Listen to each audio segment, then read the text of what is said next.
took him out. Like I said, that was a highlight for the Cowboys, It week was. one. I think that's literally the only clip of that game I saw. Yeah. Said, who do you think is the next big thing? And he said Bajan, and hmm he mentioned his cutting ability.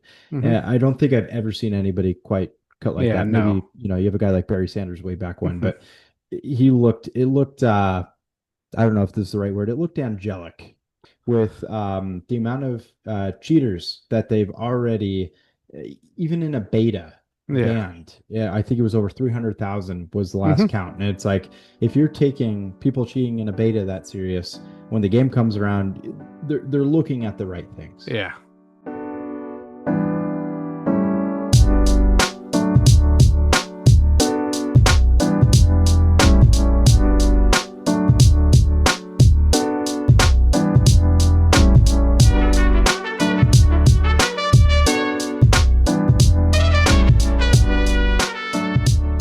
Welcome back, everybody, to a wonderful episode here on Banter on the Rocks. Got myself Tim here today, as well as John, of course, hmm and we've made it. Episode 50, big milestone here, John. hmm We're nearing in on a 1 year mark. Maybe Yes. we're about there. I know it's this month of doing this wonderful podcast. Still a ton of more years to come, but big number 50. Love to see it. And before we get on with this episode, first order of business, we want to discuss our brand ambassadorship. We are brand ambassadors for Find the Good brand, and Find the Good is focused on the good and building a community of people who want to help find the good.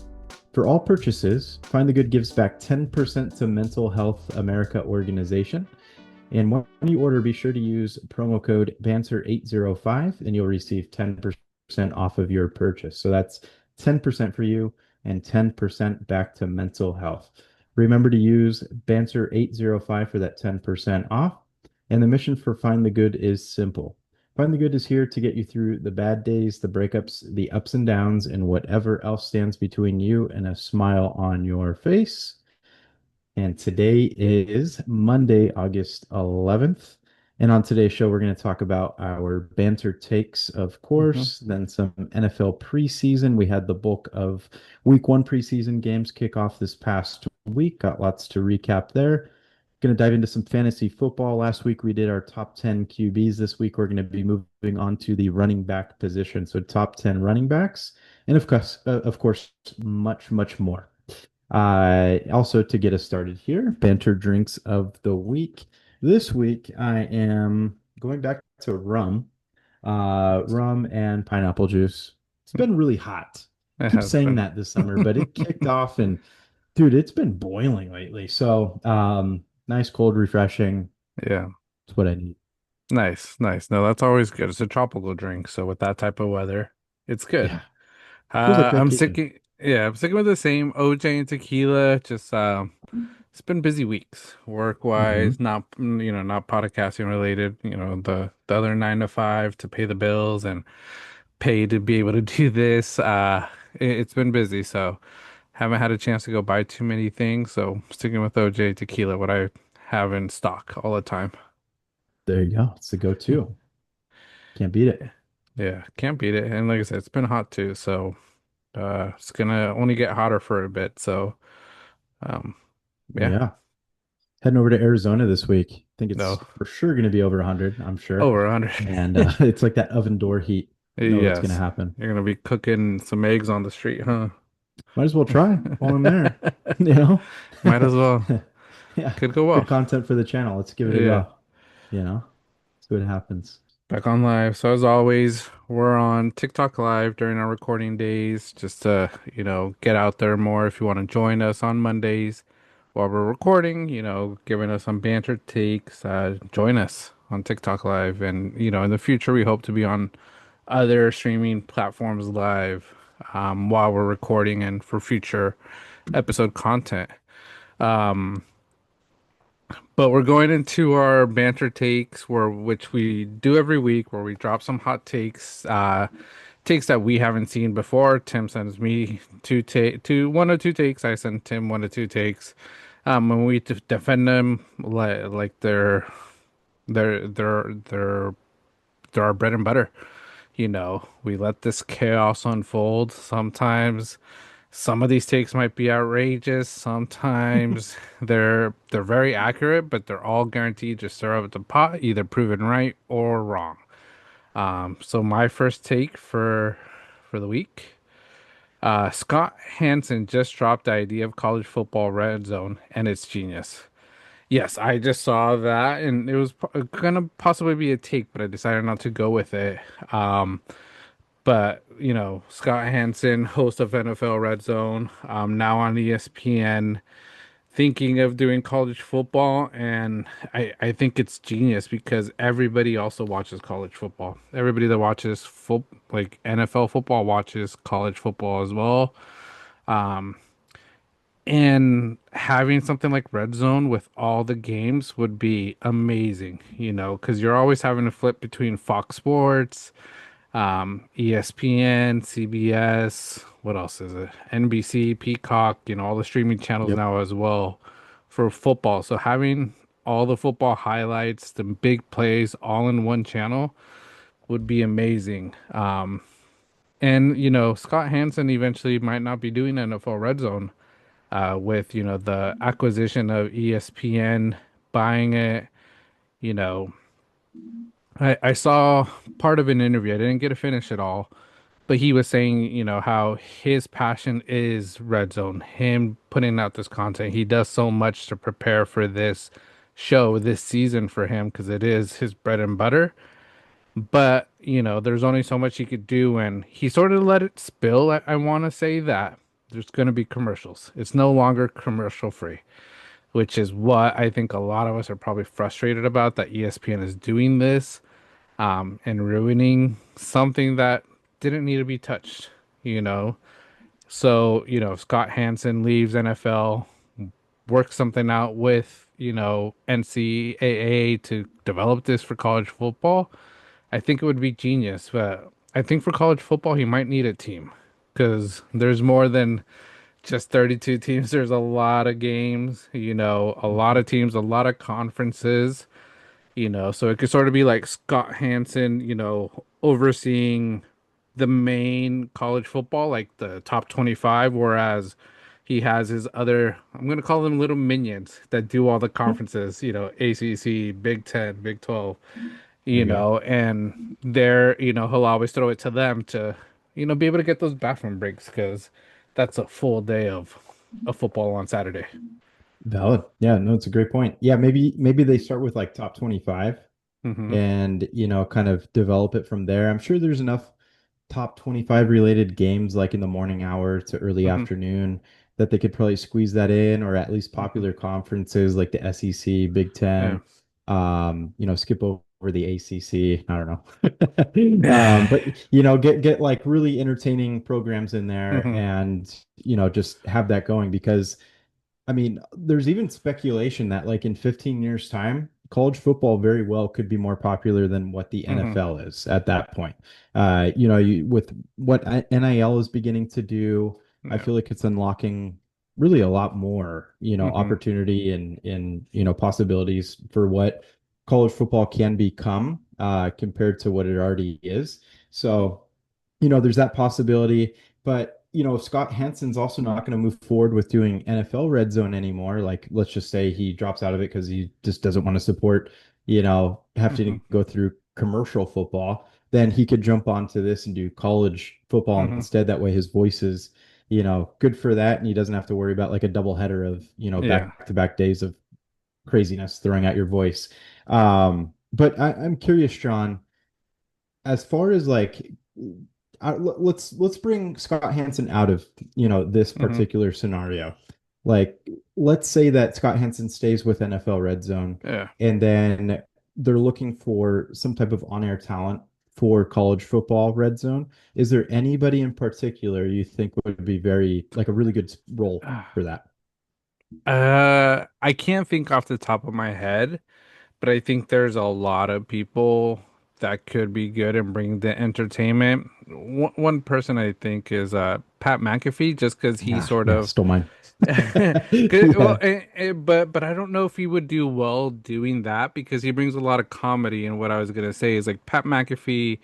ESPN, you know, the Saturday morning football, he really brought a lot more attention to it. You know, even just Mhm. his field goal kicking competition he does has brought so much attention to that and has helped ESPN. So I don't think he would go to that because it's a little different, you know, really, because you're commenting, you're pretty much a broadcaster for all these sports games and multiple games at a time. So it's a very unique job that, you know, it would be. And I don't know if Pat McAfee's the perfect guy, but I think he'd be great. I think he'd be a good sidekick to have on there to throw those little jokes, you know, with some of the Mhm. plays in the moment. But you would have to find someone unique that's really passionate about football, knows the game, knows the conferences, coaches, all that, to be able to do a good job. Because, like I say, Scott Hansen, big NFL fan, and this is what he's always wanted to do. So you got to find that for college. For sure. Yeah, some type of on-air equivalent. Yeah, Pat McAfee is somebody that I thought of. He's done such a great job with College Hmm. Game Day and Yeah. like how wildly entertaining he is with that. Obviously, he has his podcast, but Yeah. I feel like he really rejuvenated that College Game Day show Yeah. because with Lee Corso, obviously, I think this is going to be his last kind of go around with the show. You know, Hmm. he's kind of working his way out in previous seasons.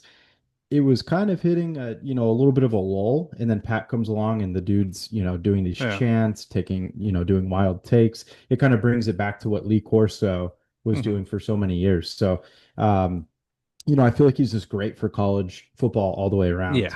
But, I feel like this could be something where you could even bring in like, I don't know, like an actor who happens to be really passionate about football, Hmm.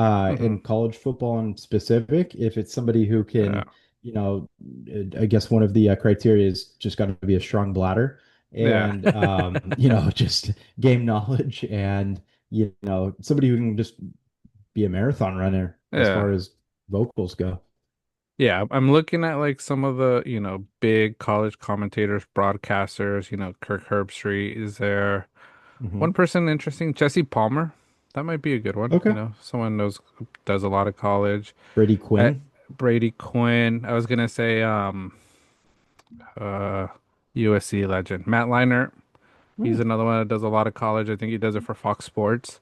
sure. So, you know, bringing some of, you know, a duo, you know, of old college stars that could share and know the game, know the conferences, you know the teams, and you know, anytime they go to those stadiums or whatever, they get VIP access to it because of their history. You know, Liner, one of the Yeah. biggest quarterbacks, you know, in that era with USC.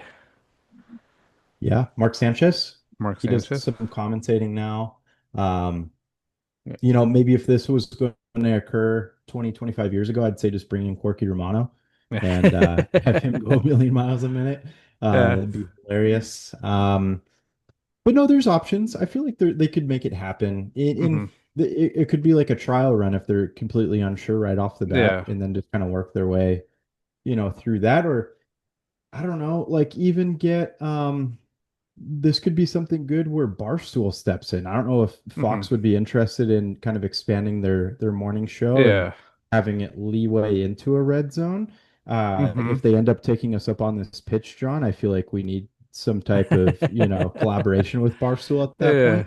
Um, but I feel like, they have the staff to try to do something like that, Hmm. to be a marathon show. Um, so, I thought it was a really interesting concept. Hmm. Obviously, it's games galore, Yeah. and you just focus on the key ones On the key on a ones. Saturday. Yeah, yeah, we'll see. I think Fox will sort of see how the Barstool Fox collaboration will work with college football because that starts this year. So Hmm. I think if that really goes well and they get, you know, a lot more viewers from it because they will be getting all the Barstool viewers, um, it could be an option, you know, because yeah, they do have the entertainment. They got a lot of knowledgeable people in college football, so having Hmm. to be a whole team do that, but. But we'll see, you know, it'll be interesting. I would enjoy it a lot more, I think. I think it'd be great. I've always enjoyed NFL Red Zone when I would be able to watch it. because I Huh? got everything right there at my fingertips. All the big plays, especially when it came down to fantasy, reasons. It's perfect. Absolutely. And that's a big thing as to, like you just mentioned, red zone, in fantasy Hmm. football. That was another topic I kind of wanted to just quickly make a point on is Hmm. if they could find a way to legitimize, and create some type of format to make college football more fantasy football Hmm. oriented, I feel like college football red zone would just take off a million miles an hour Yeah. because that's a big reason as to why people watch NFL red zone is fantasy Hmm. football. And, maybe, I don't know, upwards of 80% of the viewers watch NFL red zone for that reason Yeah. alone.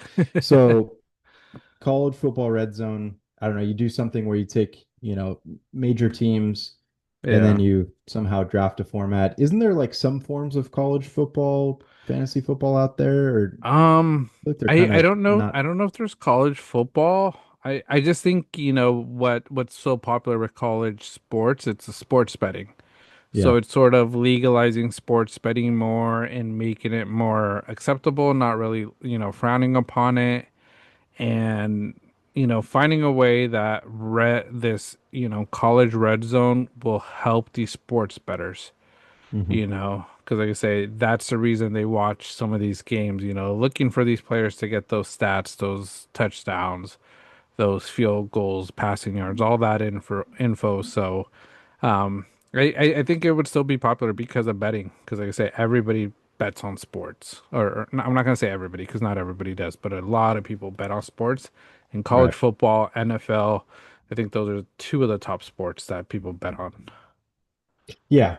No, makes sense. I've done some daily fantasy in college sports before. Yeah. Not a whole lot of success on it, but yeah. It's a lot harder because there's a lot of players and Yep. there's a lot more inconsistency. They bring in second stringers for quite a while and sort of ruins your game.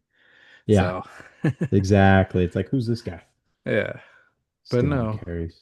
Yeah, and one of the things I was going to bring up, and we could just sort of talk about it right now. College football rankings, those came out. I don't know if you had a chance to see it, but the top No. 25, but the top five, just want to go over Yep. that with you, see what your thoughts are, Tim.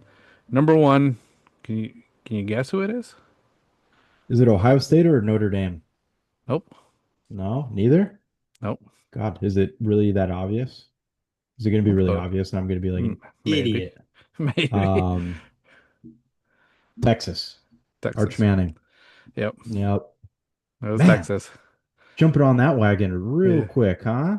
Yeah, well, the Dang. points, just the way ESPN ranks it, it's a 5 point spread between number one and number two. Who do you think number two is? Ohio State. Nope, Is it Notre Dame? nope. God, I don't know. Who is it? Penn State. Oh, Penn State. Okay. Uh, Doesn't Texas play? Is it mhm. Penn State or Ohio State right off the bat? I think it's Ohio State. Man. Let me see. I'll pull up their schedule. Ohio State, week one. There you go. It's going to be a test right off the Oh, bat. dang.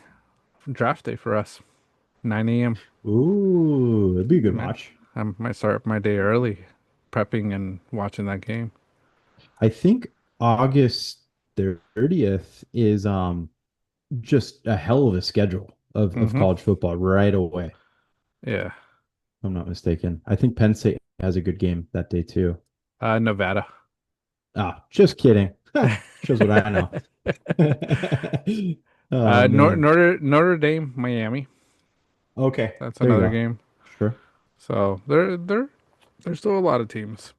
Some of them aren't going to play the big teams. It's their first week. They like to test against Appalachia State.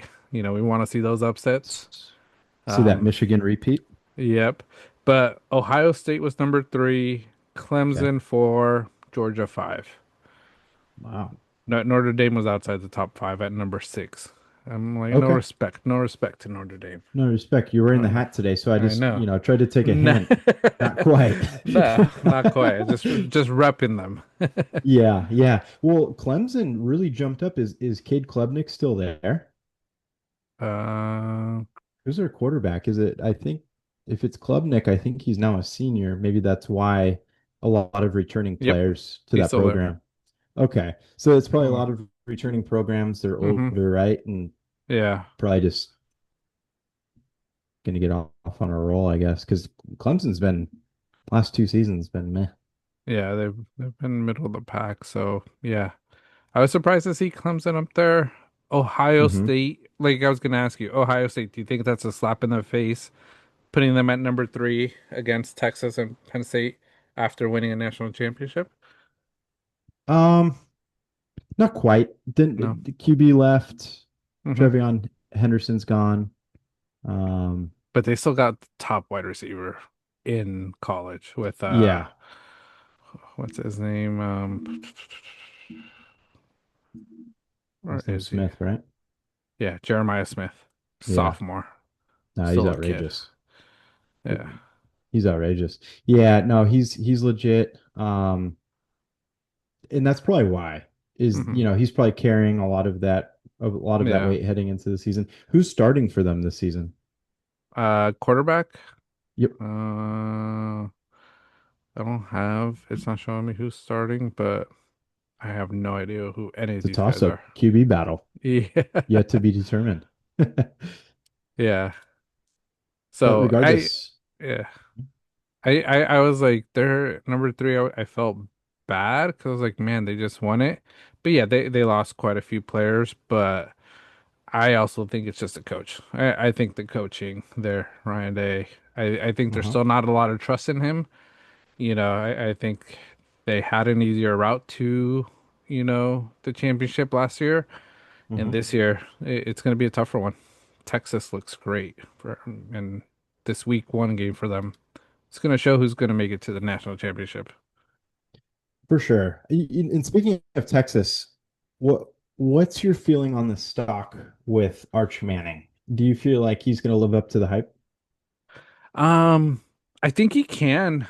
I want to see him for a full season because the games I saw him playing and when he would come in, he was playing great. He was passing the Hmm. ball.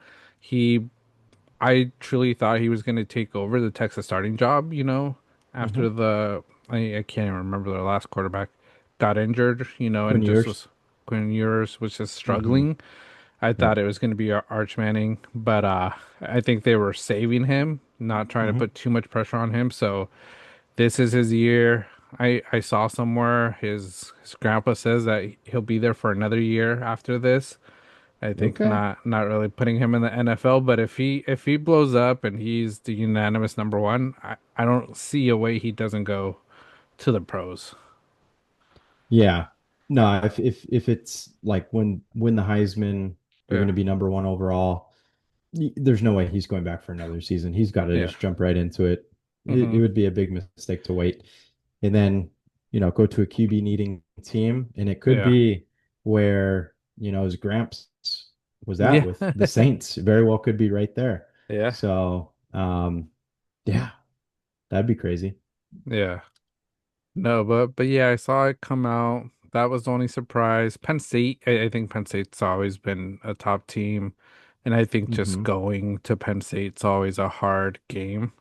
Madden or not Madden, EA Sports makes it very tough to go play in Penn State with their whiteout. Oh, yeah. Um, It's a cool vibe. it's a cool vibe. Oregon 7, Alabama still in the top 10 at number 8, Okay. and then rounding up the top 10, LSU and Miami. LSU in Miami. Okay. Yeah, Yeah, but makes yeah, sense.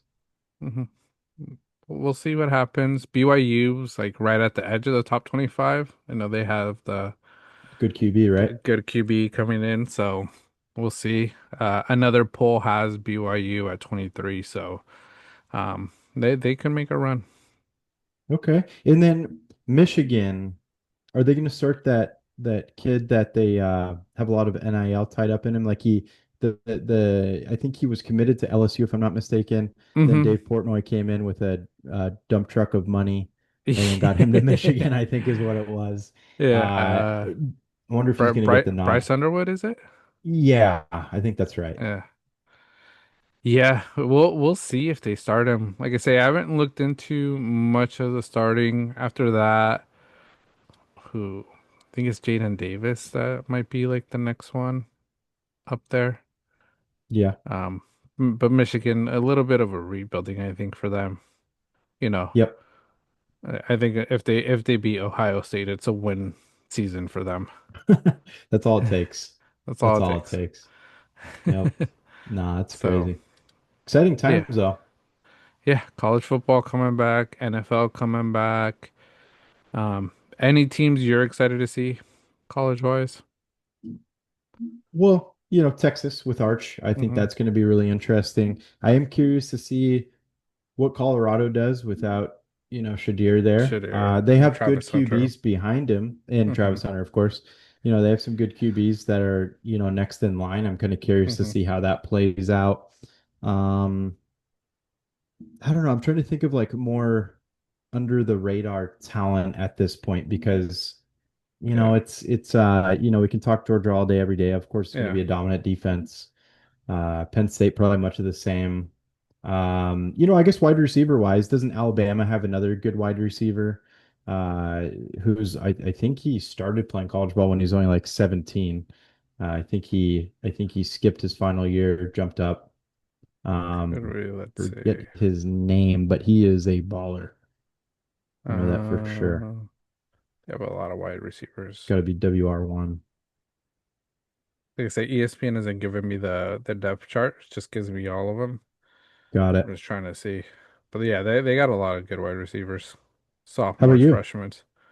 Um, no, Notre Dame, as always, want to see them do well. They're still in the top.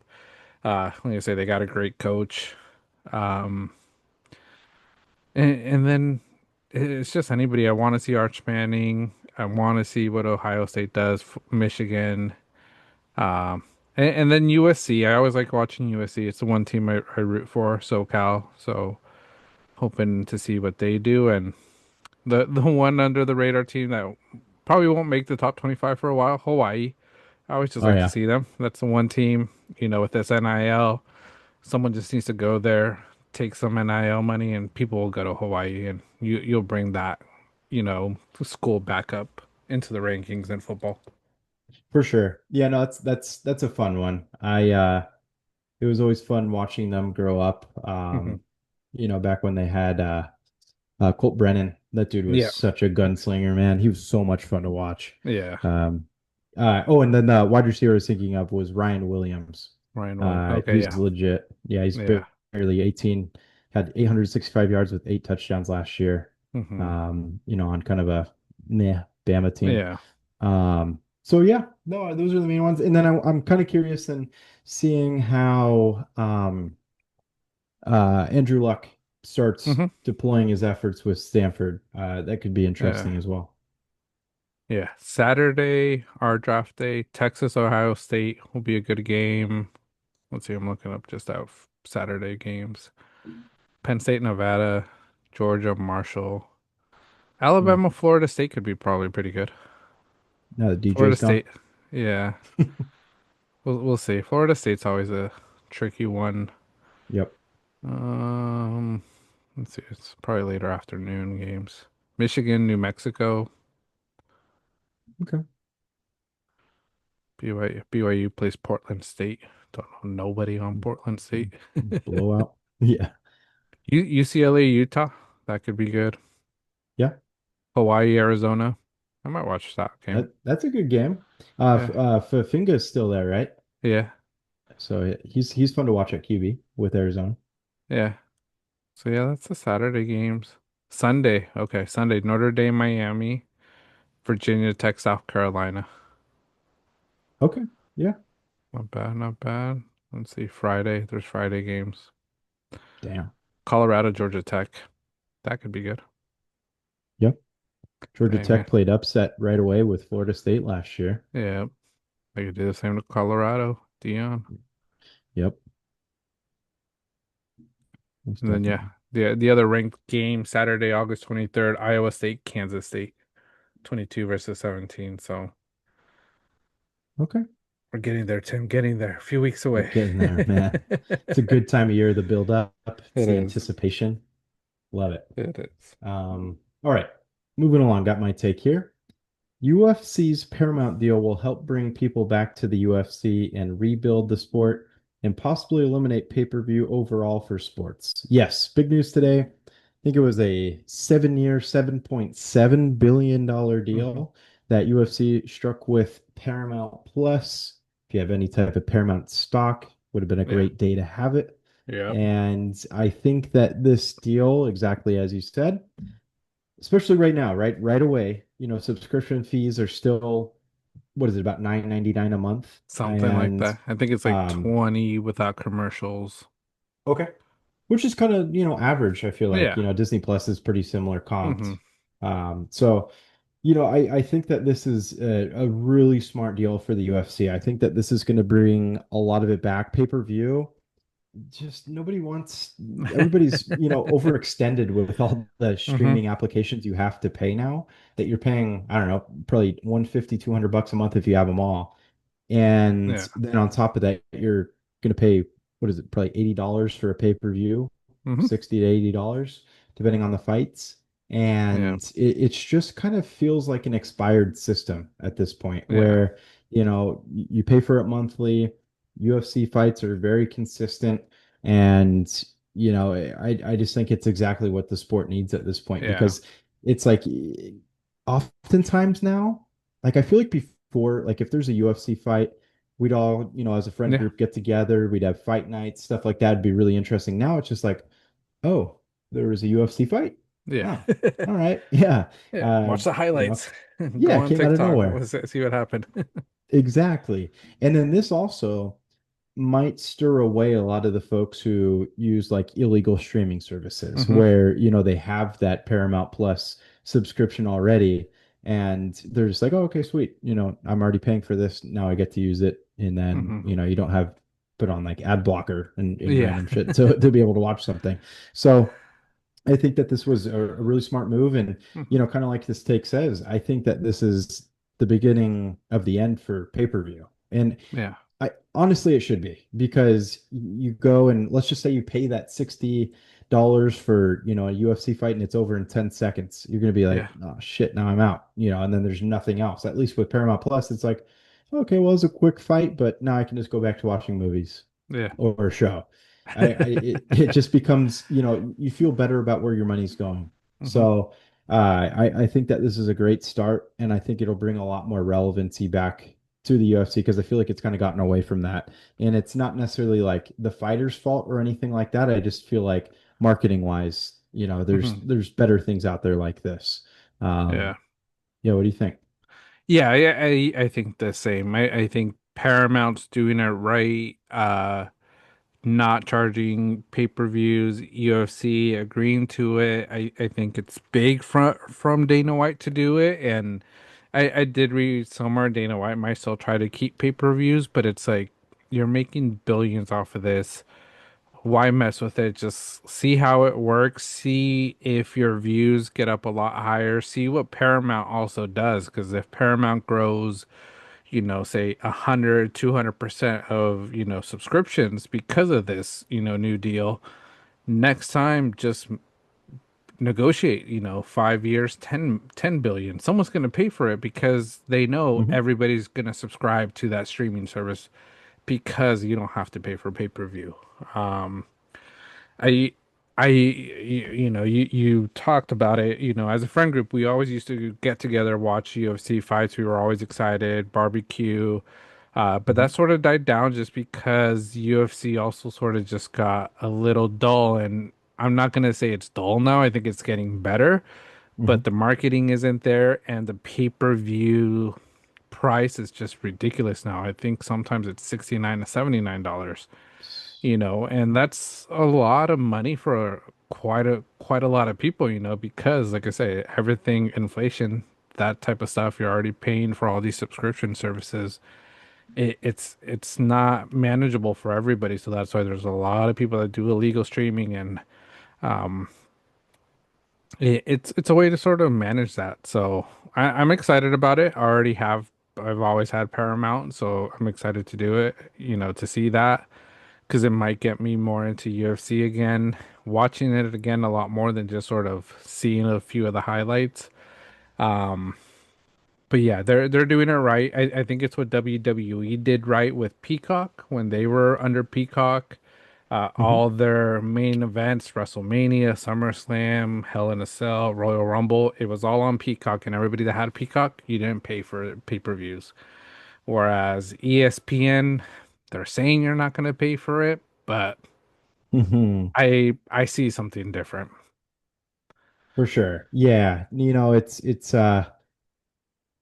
it kind of sucks. It's kind of like where video games went, for Hmm. example. It's like they have like, oh, okay, yeah, we'll advertise a certain price, and then it's like, oh, but in the future you're gonna have to pay for this, this, and Hmm. this, and then you can be able to watch it. And Yeah, hopefully that's not where Paramount Plus goes. I saw yeah. like a lot of comments in like initial articles saying like, oh yeah, get ready for double the price for a Paramount Hmm. Plus subscription, to pay this astronomical contract off. And it's like, well, if enough people get it at the price it is now, they might not have to do that. Yeah. Sure, Grid could come in and, they want Hmm. to profit too, but, even if it does go up a tad, it's still going to be decently comparable to a lot Yeah. of things. I think all subscriptions these days are, I don't know, anywhere from $10 to $30, I feel like Hmm. on average. So Yeah. it's going to kind of fit right in there. And then, overall, I feel like we're getting so far away from what cable TV is. It's Yeah. just, it's ancient times Hmm. at this point with anything cable, pay-per-view. Hmm. And like I said, pay-per-view just feels outdated. So this is going to be a Yeah. lot better. One thing though is I know that the UFC probably has deals with it, but they fight a lot in Dubai, right? Hmm. And the time of that, it makes it for like a morning fight, right? When we're Yeah. watching over here, Hmm. that plays a little bit of conflict. Do you feel like they might reduce that in the future, or do you think that whole schedule sticks the same? I think the whole schedule sticks the same. I think it's just people having to get up earlier because we had to do that for WWE whenever they fought, like did Mm. things in Dubai. It was Yep. morning, paper or not pay-per-view, but morning viewing, we would have to get up early to watch it. So I don't think it changes. What could happen is those Dubai fights, there might not be as many, but those might be still pay-per-view for UFC just because of the time difference. Yep. So it's a way maybe they keep it because, like I said, I read Dana White still trying to keep some pay-per-view. So let's see what it looks like. But I don't think they go away because I think they're very popular over there. I think UFC is still going to be making a lot of money going to Dubai and places like that, that they're getting not from Paramount, to stream it, you know. Hmm. So, it'll be interesting. I think the one thing I'm just curious about is how are fighters going to get paid because they always, some of the big fighters always got a piece of the box office, of the pay-per-view buys. So Hmm. how is that going to happen now? That's a great It's a great point. Is it going to be like a standardized prize depending Yeah. on where you're fighting? Kind of Hmm. like how golf does it, where it's like a set amount depending on the Yeah. course. Is this going to be somewhat the same? You Hmm. know, do they factor in, I don't know how much they factor in attendance as it is now. Yeah. Is that going to be another factor where, Hmm. you're at T-Mobile in Vegas, Yeah. and that sells out, it's prime time, you're going to make the most Hmm. money on those types of fight nights Hmm. compared to, if you're fighting in Atlantic City. Yeah. I'm not throwing too much shade at Atlantic City. I just know it's kind of, the It's the not as precursor big. to Yeah. exactly the precursor to what Vegas could become. Who Yeah. knows? But I think that's a super good point. Is how do payouts change? Hmm. Does it become more standardized? Yeah. So I'm kind of curious to see that. And then it kind of leads me. Speaking of like settings of fights, John, Hmm. do you think the UFC ever fights at the White House in their plans to try to do something like that? Yeah, they're going to. Okay, you think it'll I happen? I I think it'll happen. It'll be an exclusive event with only maybe a few hundred people attending.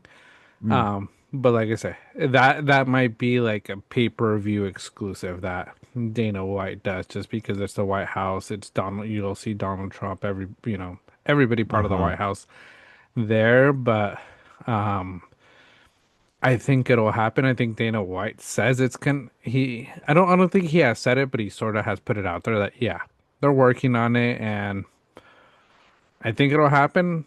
If it happens, it might be one I would want to watch just to sort of see Mhm. what it looks like.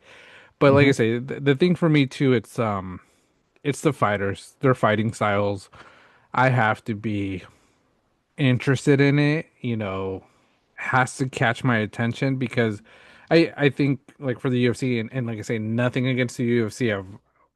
We've watched it for so many years. When you lived out here, when we were watching it at my parents, every Oh like yeah. weekend that there was a All pay-per-view crowd in fight, there and we yeah, in the living room, like 20 of us oh watching it, yeah. barbecuing, drinking, just having fun, and then staying up till like 3 a.m. Yep. Um, but the one thing that I think has sort of changed is it's how do I say this without probably UFC never talking to us or letting us go to an event? It's gotten boring at times, The grappling piece, I know UFC is mixed martial arts, so that's grappling. But when you just see grappling for 5 rounds, I get very bored and it Yep. sort of pushes me away. That's why for me, boxing is still one of my top sports I love to watch. That's one that I still do pay pay-per-views, for some of the big fights. Mhm. Um, because it's just more action, So yeah, sometimes they're running around the ring, and when that happens, yeah, I sort of get pushed away. So how can UFC keep some of these people's attention, hooked to it, is what I think. And well, one thing UFC and Dana White's doing great, power slap. I think Oh yeah. that's genius. It's so gnarly to watch, but it's a genius thing that they created. Yeah, no, that show is brutal. Yeah,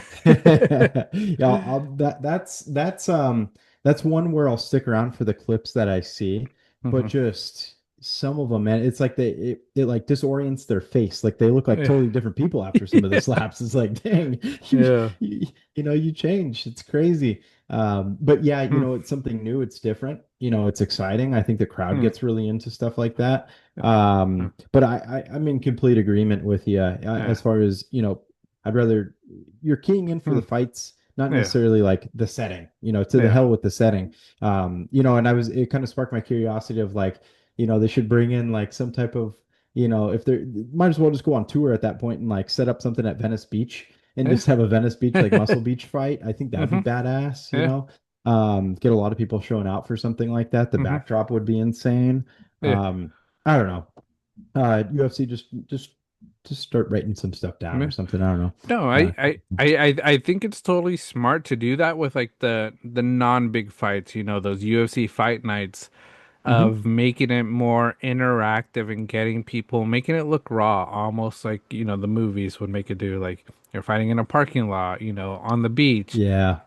just with the ocean behind you, the spotlight, once it gets dark, uh, on Santa Monica Pier, on the piers, right by the Mhm. fair. It'd be cool to have events like that to sort of bring people back to the UFC.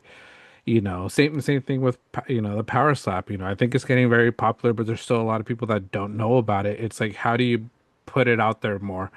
Go to Venice Beach, go to or like you do it in Las Vegas, but do it inside a casino. Yeah. Go on the Treasure That'd be Island boat sick. and do it on the Treasure Island boat, Hey. outside. Something like that to sort of get more eyes and, get people interested because like I said, that's what they look for, that uniqueness. Not just in a building, where the big fans, they're okay with it, but those nonchalant fans, they want to see it special, do it on a ship, on a yacht, Hell and yeah. it, Yeah. it'll be That crazy. that's the perfect idea. And it just kind of reminds me of like, like WWE back in the day. And I know we've talked about it on the show, Booker T and Stone Cold, and Yeah. just from the grocery store fight, and then they Yeah. show up in the hospital, and Yeah. it was so much fun to watch that stuff. Hmm. It just kind of reminds me of all that. Yeah. And then one other thing before we move on here, John, from this topic in Yeah. particular, we briefly spoke about time zones, and Hmm. this is something that I've seen like a big debate on lately, as far as Hmm. I don't know, just time zones of sports watching in general. Yeah. I'm curious. We both obviously grew up on Pacific Standard Time. Yeah. So we have 10 a.m. NFL football every Yeah. Sunday. Is do you prefer that time zone, or is there ever a time zone where you prefer like I wish it was 1 o'clock right now, Eastern time? So for those sports, any Mm-hmm. sports in North America, Mexico, Canada, I'm okay with the time zones.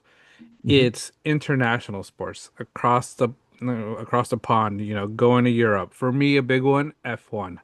That's a Okay. time zone that if I want to watch it when it's, you know, just Japan, Spain, Italy, you know, all of these other places, I have to be up at 2, 3 a.m. in Pacific Standard Time. I would prefer to be in Eastern Standard because it'd probably be 7, 8, 9 a.m. compared to 6 a.m. Yep. So those are the ones, the World Cup, Spanish, European football. We're only watching a few games at 7, 8 a.m. It's a little hard to go to a pub and start drinking at 7 a.m. Mhm. Here in California. So Yeah, I wish it would be better, but I understand why. Um, but yeah, but any sports North America, I'm okay with it. for sure. Yeah, Esteban, Yeah. who's been on our show, he's God, he might strangle me if I get this wrong. He might be like a Liverpool fan, Yeah. and Okay. there's a popular, I guess, bar in in And in Thousand Oaks, yeah, Ventura it's County it's area. I don't know if it's a twi Hook. like something killed. No, it might not be that one actually. No, But I yeah, think it's like the Anchor yeah, something. Crown and Yeah, Anchor, I think it is, or something like yeah. that. Yeah. Yeah, and he said that they would open doors for matches at Hmm. like 5, 6 a.m. Yep, And they do. then everybody would be in there Hmm. chanting, have a Yeah. pint, Yeah. and just full on. So I know that guy's been there, done that, Yeah. starting early and really getting into it. And I think Yeah. that'd be a really fun time, if you're Yeah. really passionate about a Hmm. club, professional soccer. I think Yeah. that's really cool. You find a cool local bar that will Hmm. do that. No, yeah. For soccer, there's a lot of bars I think across the US that do that for those international clubs, even if it's not, I think Crown and Anchor does it for like all the big matches too, but they're Hmm. known for, being I think it's Liverpool, um big Liverpool supporters, but like I say, it's what's great about some of these places and that I think that those fans they're willing to get up early because like I say, I remember when the World Cup was in Japan, what was that, 2002, something like that. Hmm. The final was at like 7, 8 a.m. And I remember going to my aunt's, Jenny's mom's house with everybody. And we were just barbecuing, drinking, I don't think I was drinking. I think I was still too young. Uh, Uh-huh. I won't say anything else. But like it was just a Busted. good time, everybody there Hmm. watching the game, watching the final, passionate about it. And I know during the last World Cup, a lot of places opened up early to watch them too. I Hmm. remember Argentina, France, it was at like 7, 8 a.m. I was watching it in bed, but I Yeah. was like, man, I could have gone to a bar that was open, probably would have been packed to the house with Oh people yeah. watching it. Yeah. You just find the right spot, get the hour they open and just head on Yeah. in. Yeah, in the last few World Cups, Hmm. I've gone to, Jen's aunt's parents' Hmm. house, whatever, and it'll be menudo while you're Yeah. watching, these Yeah. games. And it's Yeah. like, man, it's Also, it's great soup along with, an yeah. awesome game. So Yeah. yeah, I was just curious. I too like North American sports. I completely agree. I think Hmm. 10 a.m. football, I'm wide awake at that Yeah. point. That's Hmm. that's later in the morning, and then you have Yeah. the whole day. And then by Hmm. the time Monday Night Football ends, it's still only like 8 o'clock. You can wind Yeah. down for the evening. But if Yeah. you're back east, it's practically midnight a Yeah, lot of the yeah, times, and it's you like, gotta be dude, asleep, waking up yeah, for Monday work at 8 a.m. Like it's a tough one. So, yeah, uh, definitely. I agree. yeah, I agree. I don't mind it. I think what was I gonna say? Two follow-up things. First, Mhm. fan bases. You mentioned sports fan bases, and it sort of came up with the college football talk before. Biggest sports fan base that you think is the most passionate? What do you think it is? Just Mm, worldwide or North America? any sport, just Yeah, worldwide, like. yeah, yeah. God, it's soccer is just so huge. I feel like that there's just a Hmm. zillion soccer fans everywhere. It's got to be soccer, and it's got to be like what like I guess one of the Spanish teams, Hmm. English teams. It could be Liverpool, it could be Man Yeah. U, it could be what Chelsea is Chelsea very big anymore? They're so Real popular. Madrid, Hmm. um, Barcelona. Paris Saint-Germain, right? PSG. Yeah, there's I feel like they are definitely up there, but I don't know, like North America wise, man, like you got some fan bases that travel so well. Hmm. And I the Cowgirls are diminishing. I feel like there's bigger fan bases than them. There are. I hate that they're not Americans team anymore.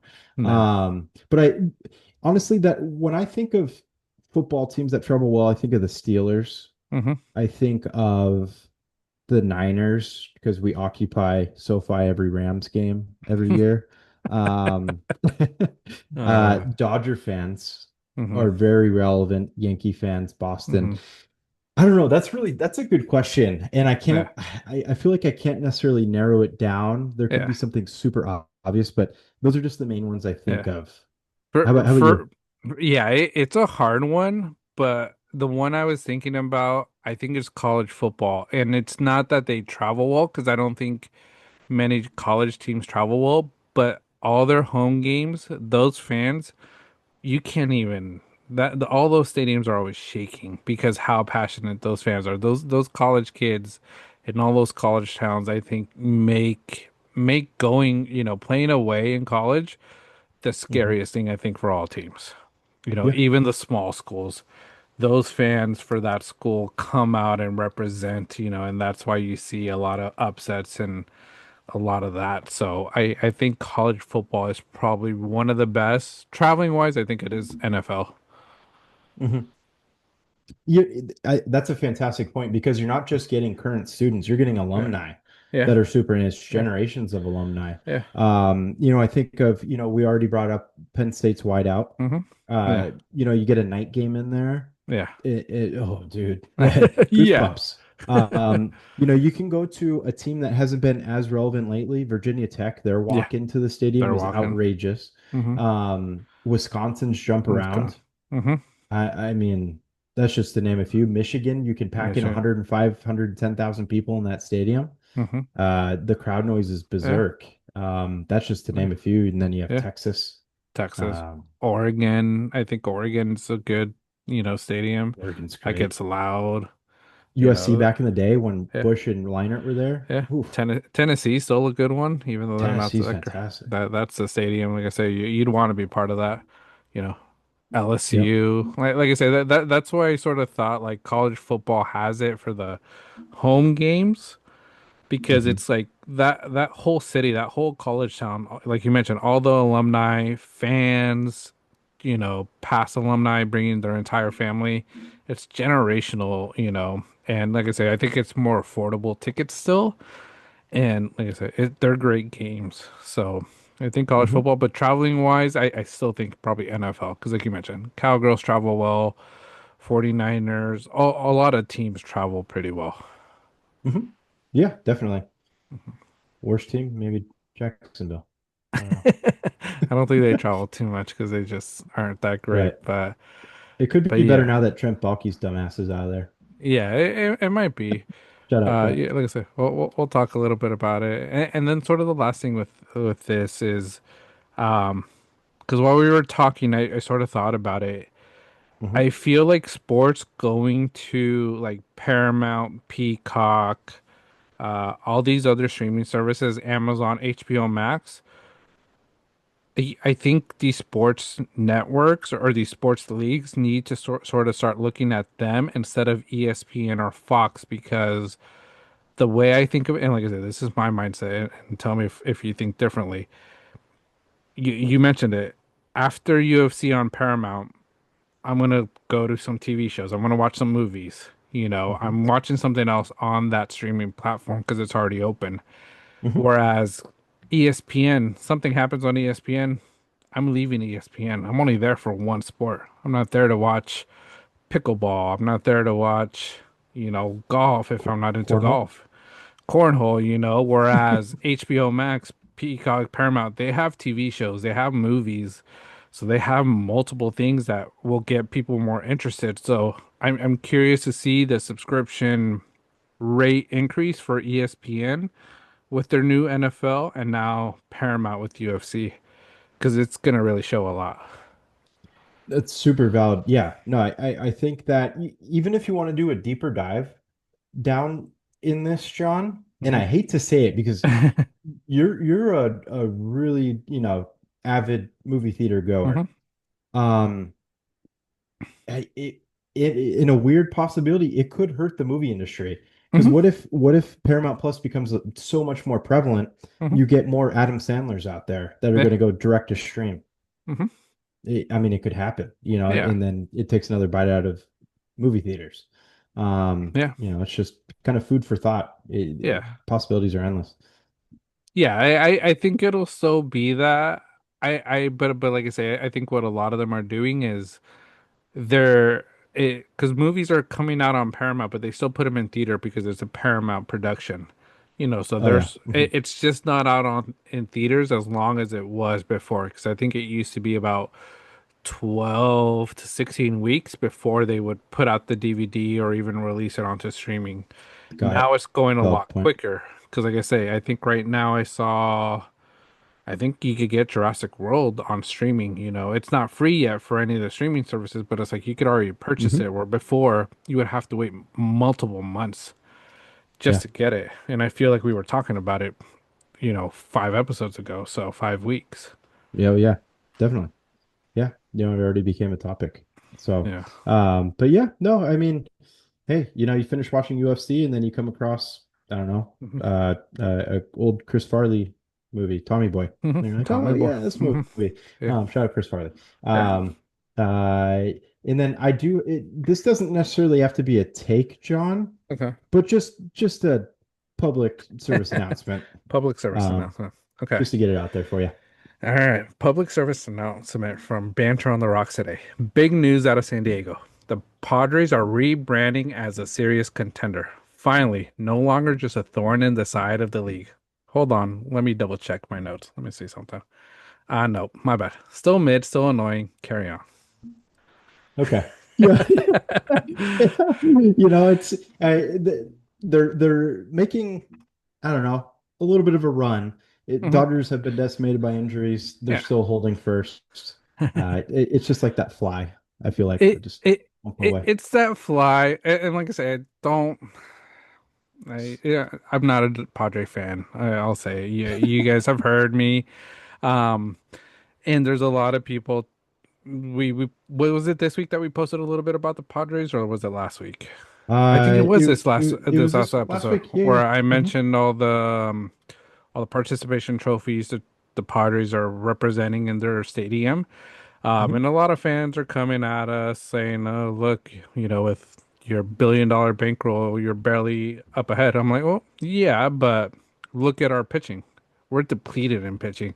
Yeah. Look at our hitting. We're struggling with hitting, and we're still in first, whereas you guys have bought all these players thinking it's going to help you. You guys aren't hurt by pitching, and you guys are barely catching up halfway through the season where you guys should have been, one of the top teams in the league. Milwaukee's better than you guys at 74 wins, Yeah, you Milwaukee's know. on a run, man. Milwaukee, Oof. the Red Sox are making a run. Like, there's all these teams doing better. You really think just because you're catching up to us, wait till the playoffs. Playoffs, you guys are choke artists. You guys go Mhm. win another wild card, put another banner up, and then just get ready for the loss.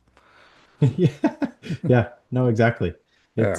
It's consolation prizes. It's the Hmm. trophies you don't want. So, Yeah. at least Dodgers can post World Series wins Yeah. and so can the Giants. So, Yeah. you know. Yeah, and this is what I'll say. Like I said, I haven't been to Dodger Stadium in a bit, but if they do have those, wild card wins, I will be embarrassed for my team because it's like, why do I Yeah. want that up? Mhm. A lot of there was two commenters that sort of said it's like, well, you need to make it to be there, so you be proud of it. It's like, yeah, of course you need to make it, but I don't need Mhm. to be posting a little plaque that I won the wild card. Nobody's gonna remember that. Yeah, They no, remember it's It's World Series or bust. So, you know, yeah. we could talk because we have World Series. We're posting it. You guys, the Giants, could talk. You Yeah. guys have World Series. Padres, stop talking because you guys don't got shit. No. And it's like, yeah, you have to win to get there, but then you have to keep winning Yeah, after that, though. It doesn't yeah. stop. No, So, it doesn't it's stop. not the finish line. It's like, do you run a marathon and stop at 24 miles? Yeah, No, I don't think so. yeah. You're close, but you're not there. Yeah. So, So, and like I said, be yeah. careful with the Dodgers. We're coming back. Blake Snell, he's had two great starts recently. If we could Yeah. keep him healthy, we'll be okay. Yeah, these the next few series, Giants are taking on Pods right now. Then they Hmm. take on the Dodgers. Then they go back to the Giants. Then Yeah. they maybe no, I think that's it for NL West. But it's Yeah. going to be a competitive next few weeks with the Yeah. top teams in the Yeah. division. We got you guys two more series, two more, Hmm. series. San Diego, we got two more. We're with the Angels right now. We lost today. Um, Unfortunate, but Jansen also killed us. Damn you, Jansen. But like I say, it's gonna be competitive. We're gonna go down to the wire. Like I say, San Francisco, you guys come up and then go down, so you guys just gotta find We're that mid. little niche. Yeah. Um, Let so Buster get some time in there first. yeah. Work his way up. Yeah. But like I say, but yeah, Brewers, like I say, I didn't know that they were Yeah, on they're that roll.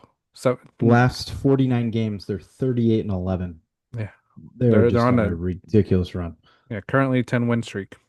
Dang, Yep. really good for them. Yep. Yell Just it, all yeah, around good yell it. team. Yeah, all around good team, good pitching. So like I say, Padre fans could talk a lot right now. It's not going to be the easiest road in the National League. Um, and I say you're gonna have to get through us for sure. Hmm. So yeah, good luck, Padres. Keep Just on quick talking little your PSA. talk. Yeah, that's right. Yeah. But yeah, but those were our banter takes. So at the end, agree or disagree, let us know in your comments what you guys think, your thoughts on our banter takes. Love him or hate him, let us know. Let us know your thoughts as well. But to continue on with today, NFL preseason. So we had the first week of preseason and a lot of stuff. We saw a lot. Um, what's one of the big news or one of the big highlights for you, Tim, for this first week? Um, Shadir Sanders kind of garnered a lot of news. Had a pretty good game out Hmm. there. They released their depth chart again Hmm. today. He's still listed at number 4 Hmm. on the list. Those, take it with a grain of salt. They don't Yeah. mean a whole lot yet. Kind of curious to see how that shakes out. Hmm. I still kind of doubt Sanders will start for that team, Yeah. but let's see what happens. Hmm. Um, I guess what's going on with Rams? Stafford's still out. Hmm. Jimmy G, I you know, week one, I think it's still a bit of a toss up. I don't know how Yeah. that's going to go. Those are Hmm. those are a few. Ashton Jency just didn't get enough work. I think he No. ended with what, -1 yards. And what was it? One or two carries probably? It was like a rotating door. It was the Yeah. line just did nothing. Yeah. Gino flipping off Seahawks fans was fun. That was funny. I would say one winner for me, and we talk a lot of smack about him. Joe Schoen. Okay, yeah. Giants look he looks like he might have hit some gold. Abdul Carter, I think we already knew he was going to be a great player.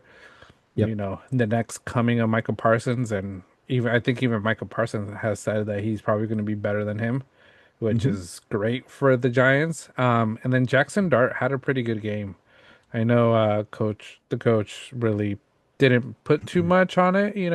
I think not trying to get him too hyped, but I think Jackson Dart had a great game. So that's a team that if Russell Wilson could keep them in and is struggling a bit, Jackson Dart comes in and they got a pretty solid team, I'll say. They do. Yeah. No, Tyrone Tracy, let's see if he can Hmm. continue. He had a good good season last year. Yeah. Devin Singletary, I think, is getting the nod maybe for Hmm. RB1 there as Yeah. a possibility. But, the QB room is night and day. You have a Yeah. guy like Russell Wilson, Jameis Winston, say what you want. He's a great backup, Oh yeah. and he can be a spark, and he's a phenomenal locker room guy, it Yeah. seems. And Like that's who his you want. attitude is so good. Yeah. And then maybe Tommy is just kind of odd man out, might be Hmm. practice squad guy. And then you have Jackson Dart hanging in there. But we've kind of heard it from just the team altogether. I feel like they probably see a big difference, Hmm. having a guy like Daniel Jones leave, and then Yeah. you have just a better veteran presence go in, and then you have a good mix of young talent that can throw a serviceable ball. Hmm. Yeah. Um, so that's good. And then speaking of that game though, have you watched any of the Hard Knocks yet with the Bills at all? I watched a little bit. I didn't get a chance to really finish it, but they what I got was Josh Allen's the guy. Um he got married, I think is what I noticed and saw a little bit. Yep. But yeah, I didn't get a chance to watch it. I didn't even know it was out till like I think after the show we recorded last week, and I was like, oh, it's Yeah. out, but I've just been so busy. I was going to ask you that question last week, and I was going to say, do you know who Hard Knocks is this year? And shortly after I discovered it was the Bills, Yeah. and they are, if I'm not mistaken, they are one of the teams that does like a boarding camp style, right? Like where Hmm. they're staying on the They go facility. to college, I think I saw. Yeah, yeah, and I Uh-huh. think the Steelers do something similar. Hmm. Like some teams do this. Yeah. Um, as a player, do you feel like that brings better camaraderie when you have that type of setting where you're staying there, not actually going home afterwards? I think it does because like I say, you have to live with those people. Um I like I say, I don't think you room, but it's like you wake up, you get ready for practice, you just walk down the hallway. Shower wise, it's locker room showers, I'm guessing. So, it's almost like the regular season. So, um, and like I saying, and you hold people accountable. That's the other thing, whereas when you're going back home, someone shows up late, you can't hold them accountable. Whereas in a setting like that, I think it does. And Hmm. it brings people closer, you could say, especially men, when you're in a place like that. Because I think about like our little guys trip I had with Chris and some Hmm. other fellas. We were in a small place with one bathroom. You learn how to get together and sort of survive, and I think it just brings you closer when you do stuff like that. So I think it's a good concept, and the Bills have always had that great chemistry. So I think it's Yeah. good for them and those teams that do it. I think every team should do it, but I don't know. Definitely. Yeah, no, I agree. I think that it brings about better camaraderie, kind of a close-knit environment. Mm-hmm. I think I saw um I think it was DK Metcalf. I know this is obviously a different team, but because Pittsburgh does something similar, he was Yeah. saying some dudes are dropping deuces after 10 p.m. He's like, nah, it's too late. Don't be flushing the toilet that late. That's Just what to I'm hear things saying. like It's that. like you have to learn how to survive those type of situations with your boys, like Yeah. because that's what a team is. It's you and your boys going out there fighting every Sunday to win a game and win a Super Bowl. So it brings you closer together. You start capping, you start making fun of them, doing all that stuff. But like I say, it brings you closer together because you're experiencing a lot of that together. Yep. Definitely. Yeah, it brings people closer together, kind of makes a little bit of a difference. Yeah. But speaking of which, I do need to tune into Hard Knocks Hmm. this season. I have Yeah. enjoyed previous seasons of it. Yeah. But yeah, no, cool dynamic there. A lot of unfortunate injuries so far, I feel like. Hmm. There's been sorry, my live disconnected for some reason. I'm No. gonna have to rejoin.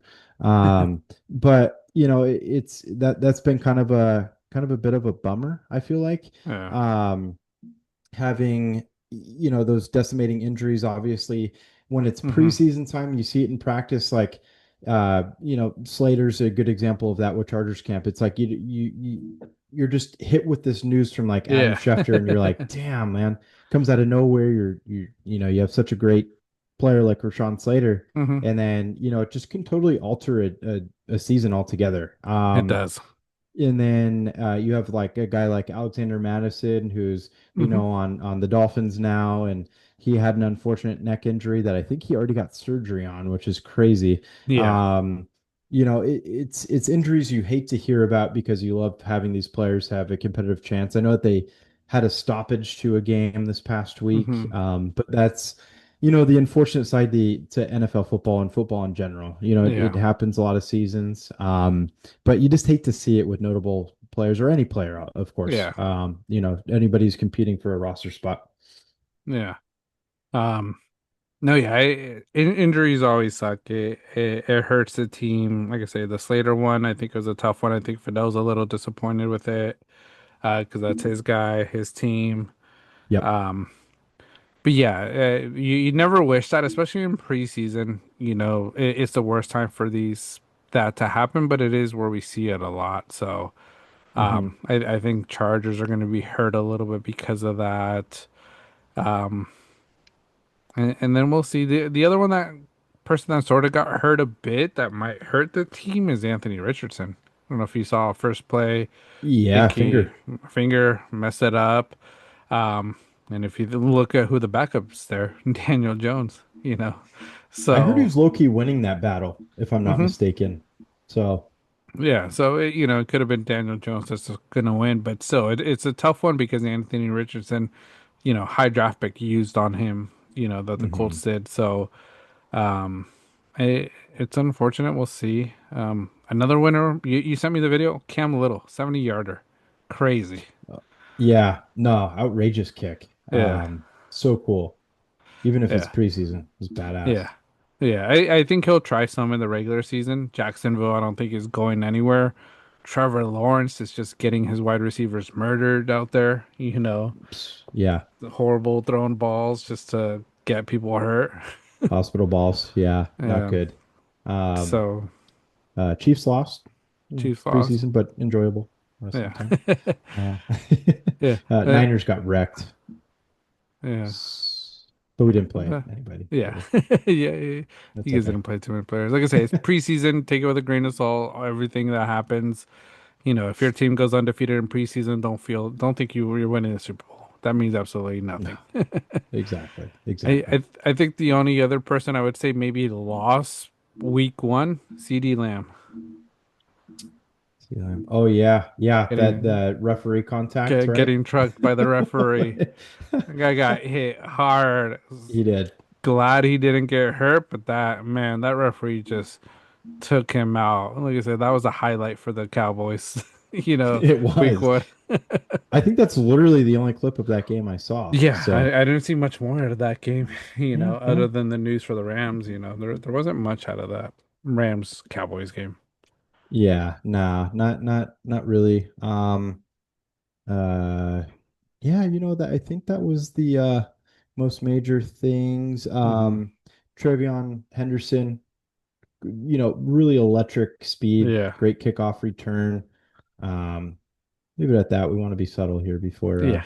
fantasy season comes along. We don't want to give up Um, too much. no, no, no. The friend group in the league gets some intel from Yeah. us, maybe. So, Yeah, got to be they'll careful. probably they probably know this is coming out, so they're probably listening every week trying to figure out, okay, who are they talking about?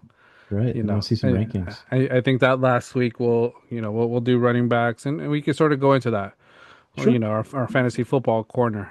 This week we're doing running backs. Last week we did quarterbacks. Next week we'll do wide receivers, and then the week of our draft, which or I think it's in 3 weeks. We'll do Yep.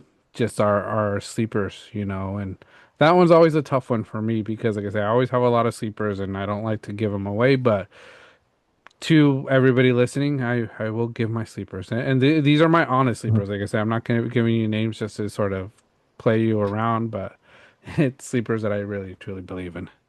There you go. Yeah, no, the secret sauce, it's always good Hmm. to have, especially from, was it five-time league champ? Five-time league champ. It's crazy. Just quick little thing. Yeah. I just will never forget. the Mr. Reliable Boston Scott choice by Daniel. That was so good. That was amazing. When we get to this time of year, that's just honorable mention territory. That was just so good. Boston Scott. Yeah, that's a good one. That was a good one. Yep, I think a lot of people thought he was gonna break out just from preseason, but like I said, that's why we say preseason, take it with a grain of salt because it that's doesn't really right. mean too much. But yeah, we'll go Good to times. fantasy football, our fantasy football corner, and we'll start with our top 10 running backs. We'll start at 10, going all the way to number one, and I'll start with my number 10. I have Chase Brown from Cincinnati Bengals. Mhm. And this is for our league. We are a half point PPR league, just that disclaimer. So that's why this is how we rank our league. But Chase Brown is the one guy for me. Um, Bengals defense looked horrendous this week, bad, so they're gonna have to score. And Chase Brown is looking like that running back in Cincinnati, the second coming of Joe Mixon. So I think they're going to rely on him to be catching as well because the run game will be getting stuffed probably, towards the second half. So I Mhm. think Chase Brown, PPR league, he's going to get a lot of yards. He's going to get those catches, and he could also get a lot of touchdowns because, like I said, they'll be playing a lot in the red zone. For sure. Yeah, no, that's a great one to start off with. For number 10, I think I'm gonna sneak Kyron Williams into this spot. I think Kyron Williams, Stafford's kind of questionable at this Yeah. point. Quarterback is obviously, we don't know what's going to go on there. Cooper Kupp is gone. Wide receiver core is a little different this season. Puka's obviously still there, but Mhm. I just think that this is going to be a season where they rely heavily on a guy like Kyron. They Yeah. locked him into a 3-year deal. He solidified his role there now. And I think that he's still, going to get last year he had a ton of touchdowns. I think he's going to continue on with Hmm. that, and he'll be my number 10. Um, then we'll move on to number 9, which is where I'm going to go with Bucky Irving here. I think Bucky is with just an even more high-powered offense this Hmm. season. I think that he has solidified himself as RB1 there, and I just think he's going to be well on his way. I think that Bucky looks electric. I think that Yeah. he's I just think that there's a ton of potential for him this season. So Hmm. I think he's going to be a good change of pace from, Baker airing it out a lot. So Yeah. yeah, Bucky at number 9. Yeah. Yeah. I think Rashad White's pretty much on the outside now. I think Yeah. it's Bucky's team, so that'll help him. At number nine, I have Jonathan Taylor. Um, I think it's gonna be another big year for him. I think with quarterback two, Anthony Richardson not playing up there, Daniel Jones struggling. He's going to be the workhorse for this team and also catching. So, he did struggle with some injuries after his breakout year that won me a championship in fantasy, and I think this could be another breakout year for him because he has his contract. He's a lot more happier, so he's out there to perform. And like I said, this could be a solid team if they could get it all together. So I have Jonathan Taylor at my number nine, and then number eight is Derrick Henry. I think he's still gonna have a pretty good year, but like I say, it's another year older, and he's one of the older running backs in the league. But this is still a run-heavy team for the Baltimore Ravens. Like I say, we saw last year Lamar Jackson didn't took quite a bit from Derrick Henry, but also gave him that rest, so kept them healthy. And this guy's going to be touchdown reliable as well, because like I say, I mentioned it last week. Lamar Jackson is going to take it a little easier. He's not going to put himself at risk because he is also getting older. So, but I have him at number eight. Like I say, Keaton Mitchell is going to take quite a bit from him, but not too much where it's going to hurt him in fantasy. I think uh Derrick Henry, eight. There you go. I like it. Next up, I am going to go with this is where I have Jonathan Taylor. I think Jonathan Taylor, he's going to be, back into it with the, being more of the workhorse. Obviously, you mentioned Hmm. it. QB is kind of a bit of a toss-up, kind of a bit of a struggle. They're going to rely on him heavily because of his proven talent. And, just more chances at touching the ball, Mhm. the better this guy will be, just Yeah. regardless. And I think that's exactly what Jonathan Taylor will be. So that's number 8. Number 7, I'm going to move on to Devon A-Chain here. I think that offense, I feel like it could struggle at times. I just feel like that team, I don't I don't sense the confidence in it from a lot of just a lot of Hmm. aspects. Tyreek is having his moments, and I feel like that can Hmm. carry over to elsewhere on the team. A Chain, I feel like he can be kind of boom or bust at times. I feel like he can break out a 90-yard run with his Hmm. speed, and then other games he just gets locked up and just can't seemingly get anywhere. And Yeah. then, let's see how Tua will be there in the mix also. But he's going to be kind of team dependent there. But going to Yeah. go Devon A Chain next up. Okay. All right. At 7, I have Josh Jacobs. I think Jacobs is going to have a pretty good year. Green Bay.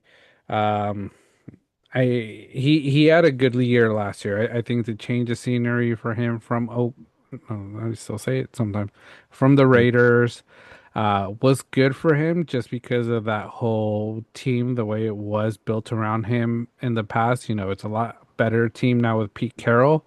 But I think Josh Jacobs is going to have a good year. I think it's a Jordan Love regression year. Not going to have his best year, and I think he's going to have to. The Packers are going to rely a lot on Jacobs, so I think he'll do well. So he's my number 7. At number 6, I have Ashton Genty. Uh, How in my top 10, I think he's gonna be a workhorse for the Raiders. Pete Carroll knows how to use that type of running back. He did it in Seattle with Marshawn Lynch, and this is, the second coming of Marshawn Lynch, you could say. But a little better, a little faster, um, more elusive. So I think Ashton Genty, like I said, take preseason with a grain of salt. Didn't do too well, but barely had any touches. Um, I think he's gonna explode with Geno Smith, and that team. Like I say, I'm still debating if this is gonna be my hot take for the year with the Raiders again, going 2 years in a row. But Ashton Genty's gonna be a top player, so number 6 for me.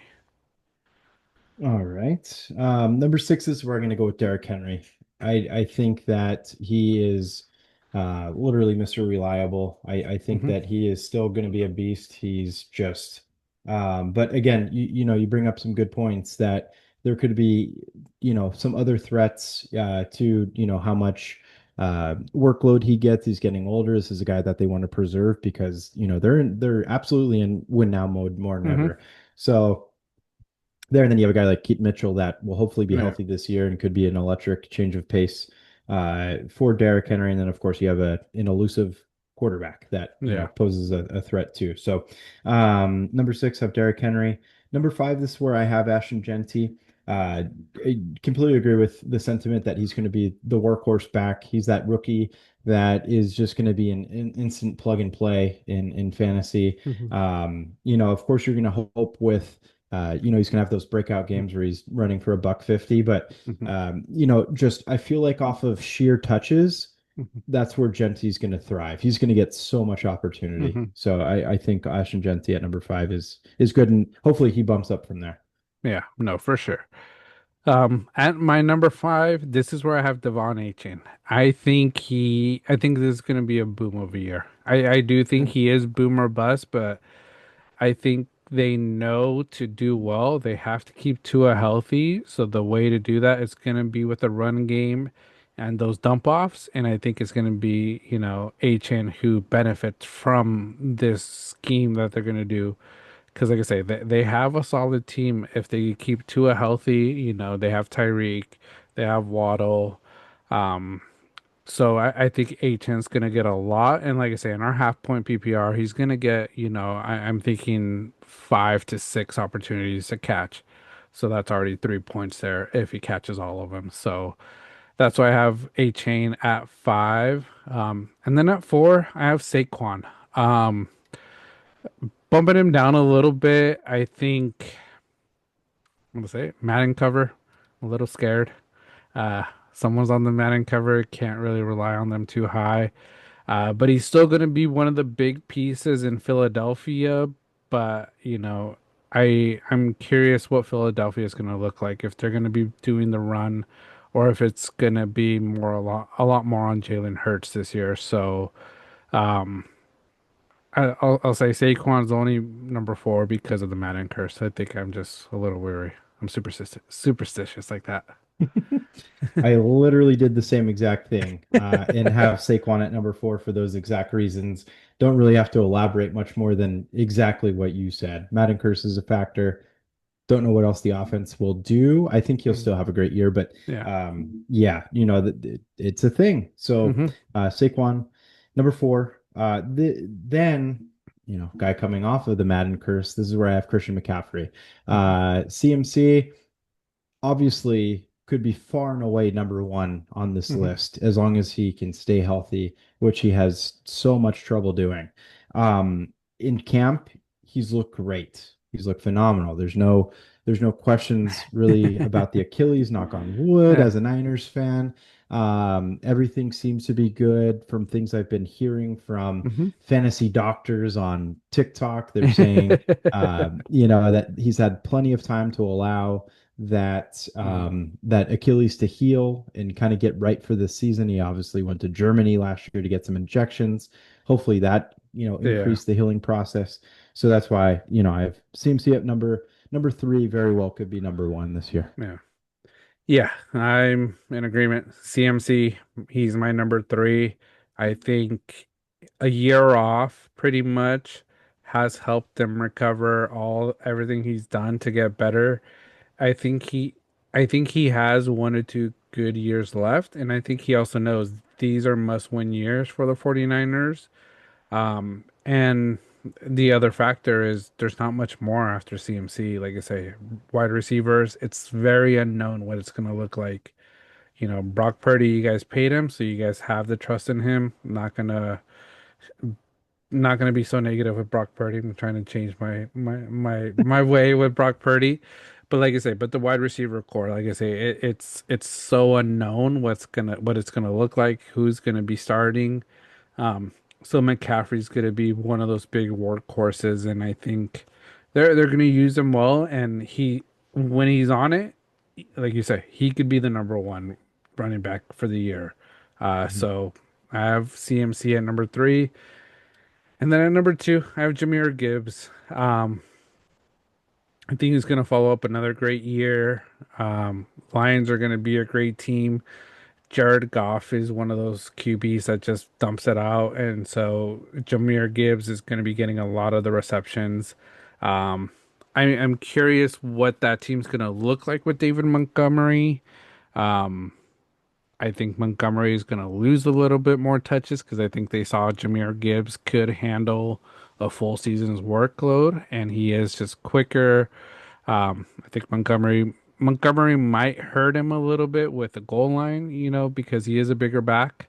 Um, but I still think Gibbs does a lot, and he's going to be one of the top running backs this year.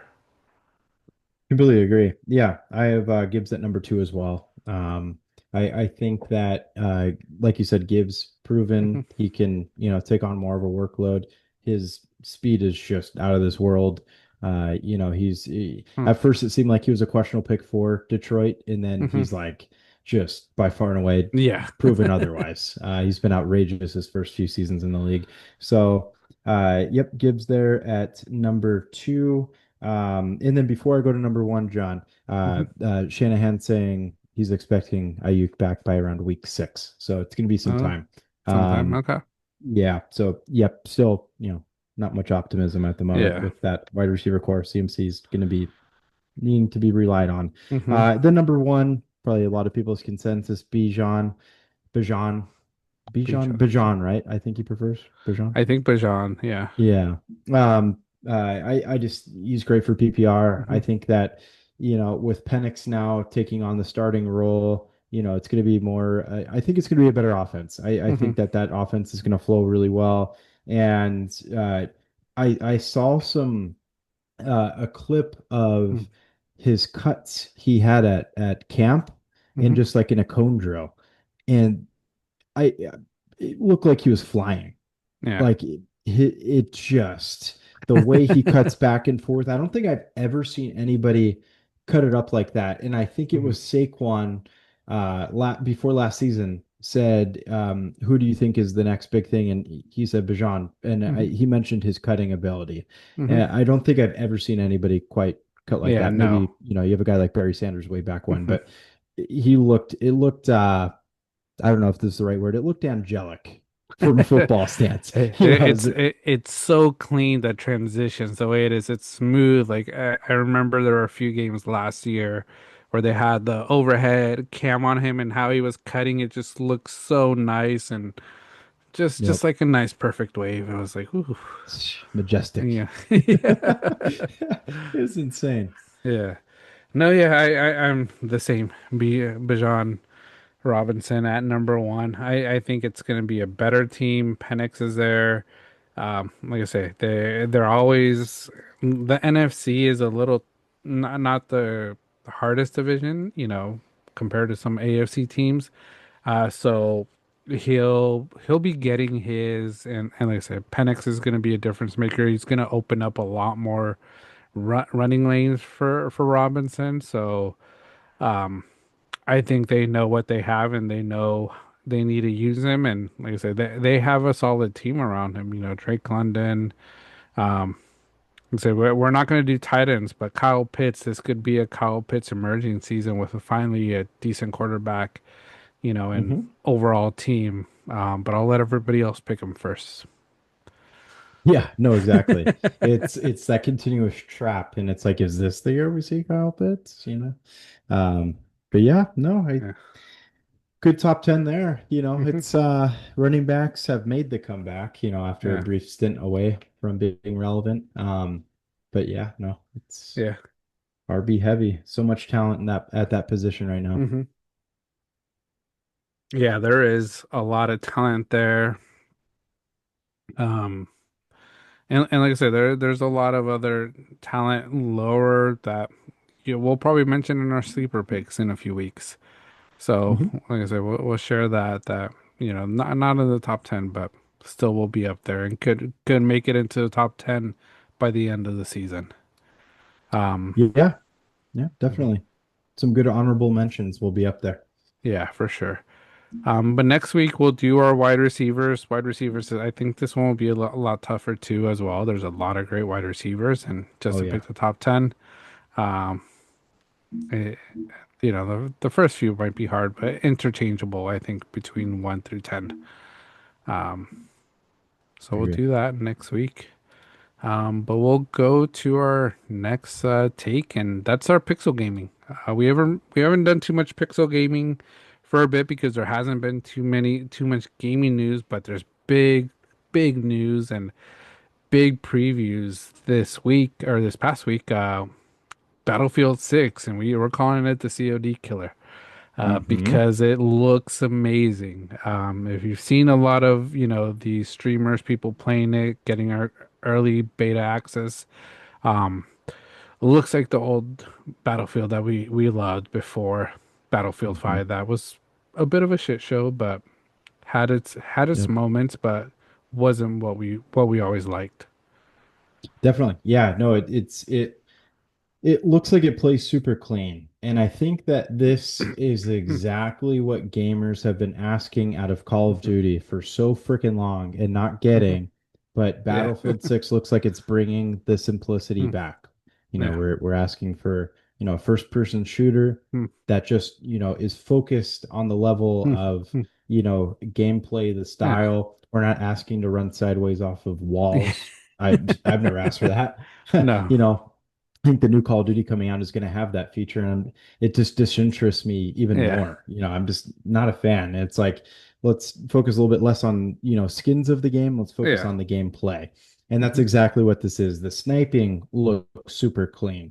Hmm. And then just even the building explosions look Yeah. phenomenal. The campers, hey, if Yeah. you're in the second Yeah. floor of a building, you're not safe. Yeah, you're not safe. The vehicles that are involved, the amount of people Hmm. within the game. I think that this game just has the setup to be so good. And then, a big topic with this that, you shared directly with me. I saw that clip as Hmm. well with the amount of cheaters that they've already, even in a beta, Yeah. banned. Yeah, I think it was over 300,000 was the last Hmm. count. And it's like, if you're taking people cheating in a beta that serious, when the game comes around, they're looking at the right things. Yeah. Yeah, their priority is a gameplay. I think they've heard everything from their last game and they hear everything people hate from Call of Duty and they're trying not to make that. Mhm. 'Cause yeah, when I saw that they were banning it, I was like, oh, Richie, you better watch out. You ain't gonna have as much success, at this Yeah. game. But like, Yep. it just makes it more intriguing for me to want to go play a bit more because it's just more accurate. It's just more fun. I always enjoyed the Battlefield because of the buildings. You couldn't camp. Like, you could camp the first 5 minutes, but after that, get out of that building because all these buildings are coming down, within the first half of the game, Yep. and the gameplay, yeah, it looks so smooth. The sniping looks great. And like I say, it's living up to the expectation we had for Battlefield and what we've always had for them. And it even looks better than what Battlefield 5, I think, looked like because when Battlefield 5 preview came out, I was excited about it. It looked really good, but it just didn't have what I think we wanted. And this is looking like it's what we wanted. Yeah, no, it's much more fluid gameplay this Hmm. time around. I think the last one, had potential, but they just didn't execute it right. Hmm. This one, I just feel like the action just seems a lot more compact in a Yeah. way. Like it's just more constant Hmm. versus I think Battlefield, what was it, Battlefield 2042, where Yeah. it's just everything is like a zillion miles away from each other. Yeah. And it just seemed too distant. This just seems like it's more compact, a little bit more, Hmm. a focus on stuff like that. I think the feature of, taking a player who's down and then shooting your way out of a situation Hmm. is Yeah. It's badass. really That's cool. such a cool feature, man. And then you can Yeah. like drop them and then just battle really quick and then pick them up Yeah. again and bring them back. Yeah. And they're just having that feature of being, you can go around and Hmm. resuscitate other players. I think I saw a clip where this small squad was repairing a tank for 15 minutes straight and didn't die. And they just kept on repairing it. Yeah. And it just, it revitalized. Hmm. I just think that that gameplay just looks like so much freaking fun. And it just Hmm. looks like it's just it could just be endless, talent or fun altogether. And then, another point was going back to like focusing on the gameplay itself. You sent me that clip of that guy that was talking about, just and we'll both talk about this Yeah. thing of Hmm. don't listen to streamers Yeah. because they're arguably what brought down Call of Duty so Hmm. much because we Yeah. never had this issue before streaming became so popular. And I'm not, streaming is something that John and I plan on doing with future Hmm. games as well, but it's not necessarily to shoot them down, but just take their suggestions more with a grain of salt because they Yeah. don't speak for everybody. Hmm. A lot of them are new to Call of Duties and they maybe didn't necessarily spend as much time on like earlier Call of Duties that Hmm. were just super basic and got down to the nitty gritty of just focus on gameplay. So I hope Battlefield focuses on what they're developing right now Yeah. and takes their stuff with a grain of salt because some people just want to sit back and play on a 60-inch TV and Yeah. relax while they play. Yeah. Not everybody wants to be glued and be, just super competitive with it all the time. Yeah. Yeah, this is more for those casual gamers that just want to have fun, log on for a few hours. Like I say, streamers could still do it, but it's like don't be bringing in your Call of Duty thoughts into this game. Like if you want to play a Call of Duty like game, go play Call of Duty. The new one's coming out. Enjoy it. Yeah. People that want to play the Battlefield type game, we're gonna enjoy Battlefield. That streamer was like, they should start doing classes, unlocking stuff. I'm like, no, don't make it where I have to use different guns to unlock a Yeah. scope. Like, just level me up, and as I level up, I get better guns, better weapons, and that's it. Let us have fun. Focus on the gameplay. all those other things and not this class buying system, you know. I think Richie mentioned like, oh, it could cost more. Yeah, you know, there might be more purchases we have to do, but if it keeps the game the same, I'm okay with it, you know. Call of Duty, we're already spending every battle season, battle pass, you're spending 20, $30. Like, so Yep. Call of Duty's already doing it. Why aren't we going to do it for Battlefield? We're going to do it for Mhm. sure. Yeah, absolutely. I completely agree. Yeah, the most Mm. obnoxious thing of all time is trying to get 25 grenade launcher kills in order to unlock an SMG that's not even relevant to a grenade launcher. Yeah. It's like, what the hell am I doing? Yeah. It's the dumbest thing of all time. And you mentioned it perfectly. Just get better weapons as you Mm. level up. That's Yeah. it. If you prestige, sure, it could reset. That's fine. Yeah. And then just Mhm. level back up and you get your Yeah. guns back. That's Yeah. that's all you got to do. That's it. That's it. Keep it Yeah. simple. That's what true gamers want.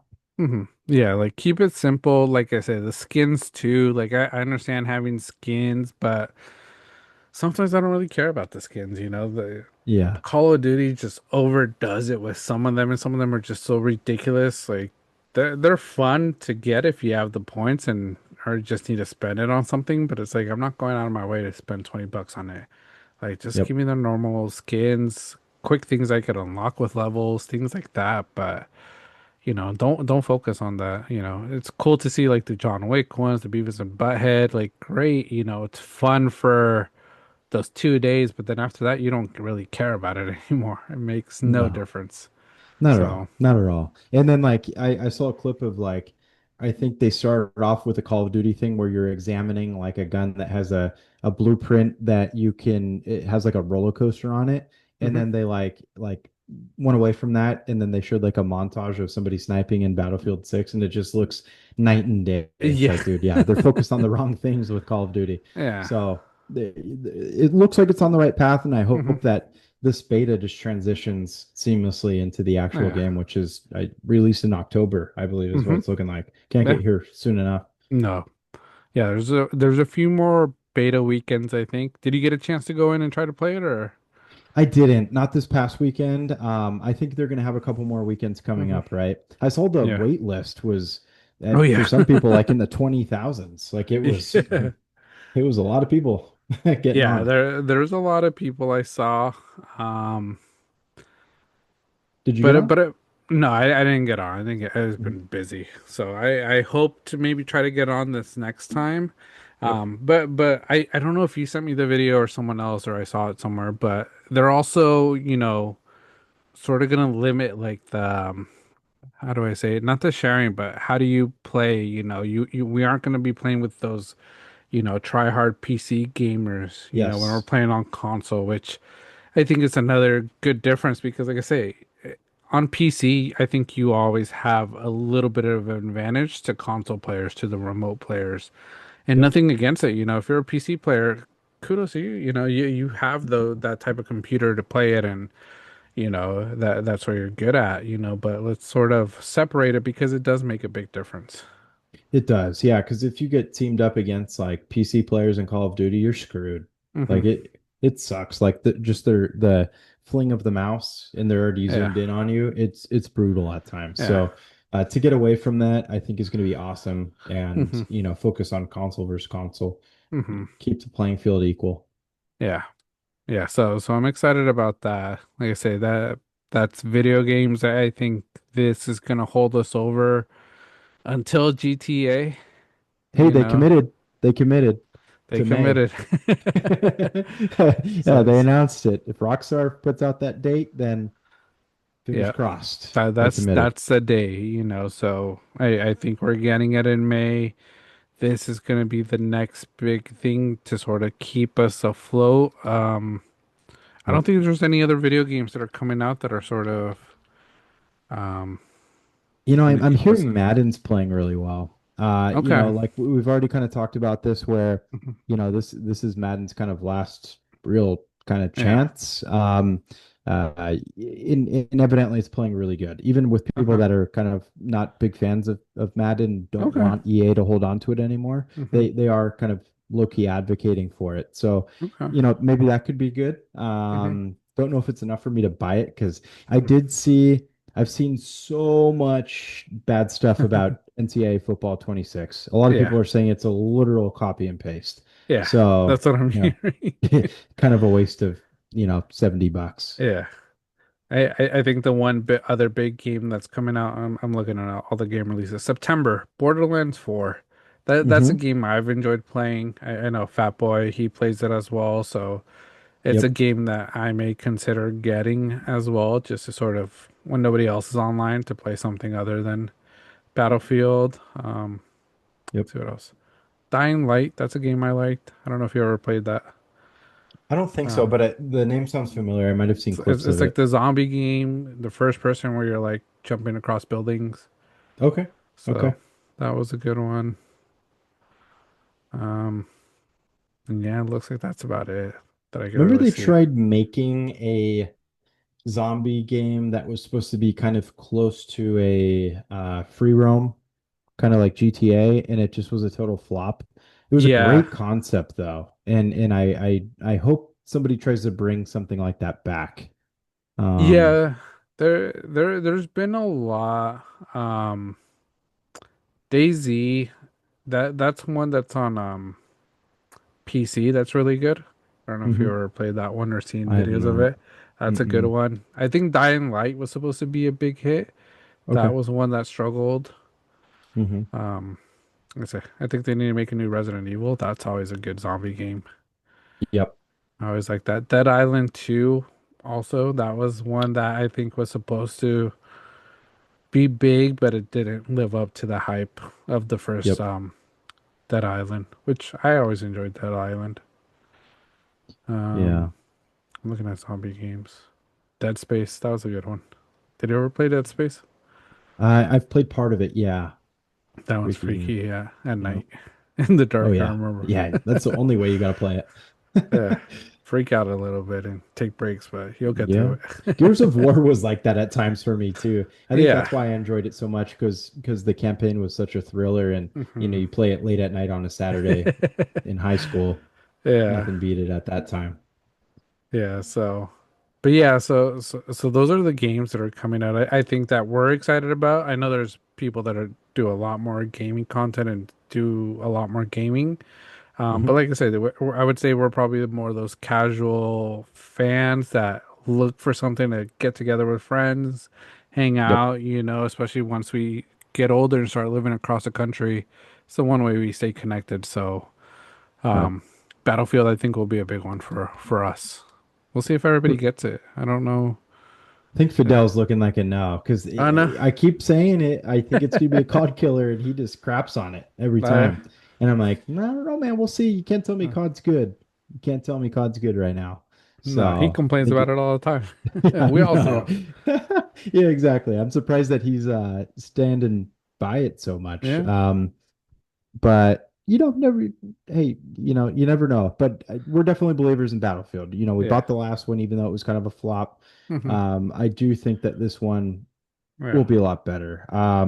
I think we could convince Richie. I think Jonathan will buy it. Yeah, Fat Boy Um, was always one that what he was with us on the last Battlefield. I think yep. Richie ended up getting it too and played quite a bit, but then, Yeah. Yeah. like I say, they didn't move on after that first initial launch. There wasn't much updates to it, so Yeah. I think all the Battlefield players went back to the older Battlefields because I think those servers are still up. Yep. So I think every Battlefield player is getting excited, and getting ready for this one.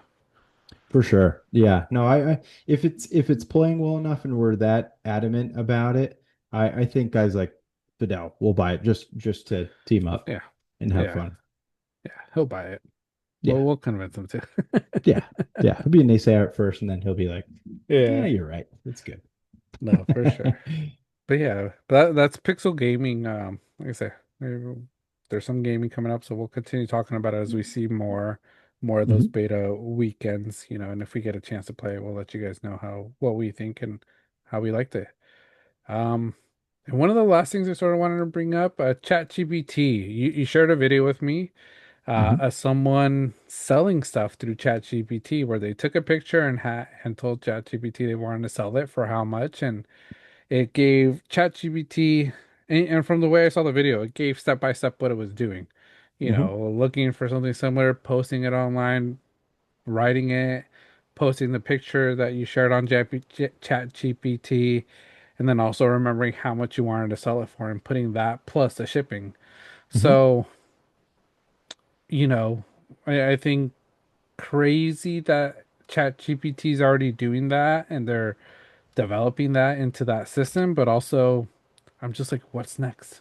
Yeah, exactly. We kind of posed this question last week, and Mhm. my answer at first was, I feel like it's going to be helpful, Yeah. and I say at first because you never know what it's going to turn into. Yeah. Uh, they're friendly for now, Yeah. and yeah, I feel like this is perfectly helpful. It's like you're Mhm. getting an assistant for 19.99 a month. Mhm. It's a good wage. Hopefully they're okay with it. I know we talked about being polite with AI because you Yep. never know if they turn one day, you want to be on their good side, start Yeah. a force behind that. But I thought that was really cool, and Mhm. I literally start to finish. I think the person who posted the video literally just had to push submit, and that Mhm. was it. And I thought that was super cool, saves you a lot of time. And then, it's just an avenue, it's a side hustle for a lot of people selling on Yeah. eBay. It's a full-time hustle for a lot of people. So, Yeah. I think having that implementation is freaking awesome. The other thing I kind of saw somebody use this for was job applications. Okay. And somebody was, I think the way the video went was he said he was doing this for his girlfriend to help her with her resume and job applications one weekend. And he submitted the info on ChatGPT and made Yeah. ChatGPT do all the work. And I think it ended up applying to like 30 to 40 jobs, in the span of just, Mhm. less than an hour probably. I think that's super cool. I'd be a little Mhm. bit worried about that because, AI isn't Mhm. 100% correct all the time. So, you might have some corrections Yeah. that you need to go through. But again, it gets it done. Mhm. And I think that's super rad, and it's a helpful tool. Yeah. Yeah, it's a helpful tool, and I think it's the efficiency of what ChatGPT could do. Because, like I Hmm. say, if it could update your resume and complete job applications, and all you have to do is submit, it saves you time. Because, like I say, normally, what would it take to submit 30 job applications? Multiple days, probably. Where Yeah. ChatGPT could do it in 20 minutes. Hmm. And it's like you're just getting a lot more done. And, it sort of goes back to a little bit of that school conversation that I mentioned with you a few weeks ago, or quite a few episodes ago. But like how ChatGPT is being used in school, it's like people have to start thinking of it differently because I think at first AI was sort of like, is it really here to stay? Nobody's going to use it. People are going to be scared of it. But it's changed so much where everybody's using it and now we have to adapt.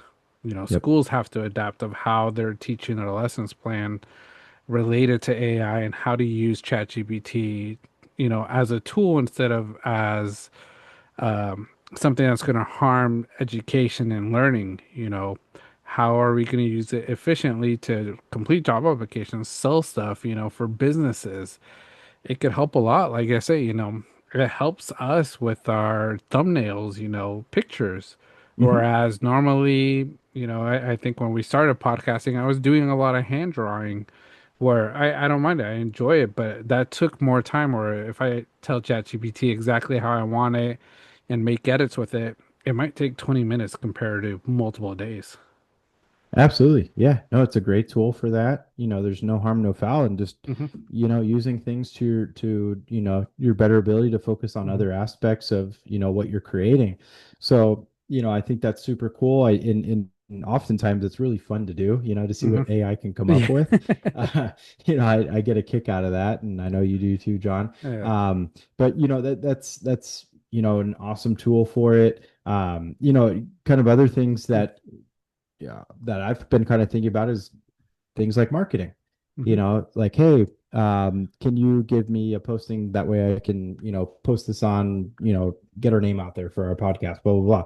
It'll come up with ideas. You don't have to take everything it says verbatim, Yeah. but at least you can use it as, kind of like a spark notes for your Hmm. brain. And Yeah. kind of gives you different avenues and ideas for things. So Yeah. I think it's a great freaking tool. You know, as Yeah. far as that goes. No, yeah, it's a great tool. You said it perfectly. Like how to use it. You don't have to use it exactly the way they say it. You could still edit whatever ChatGPT is giving you.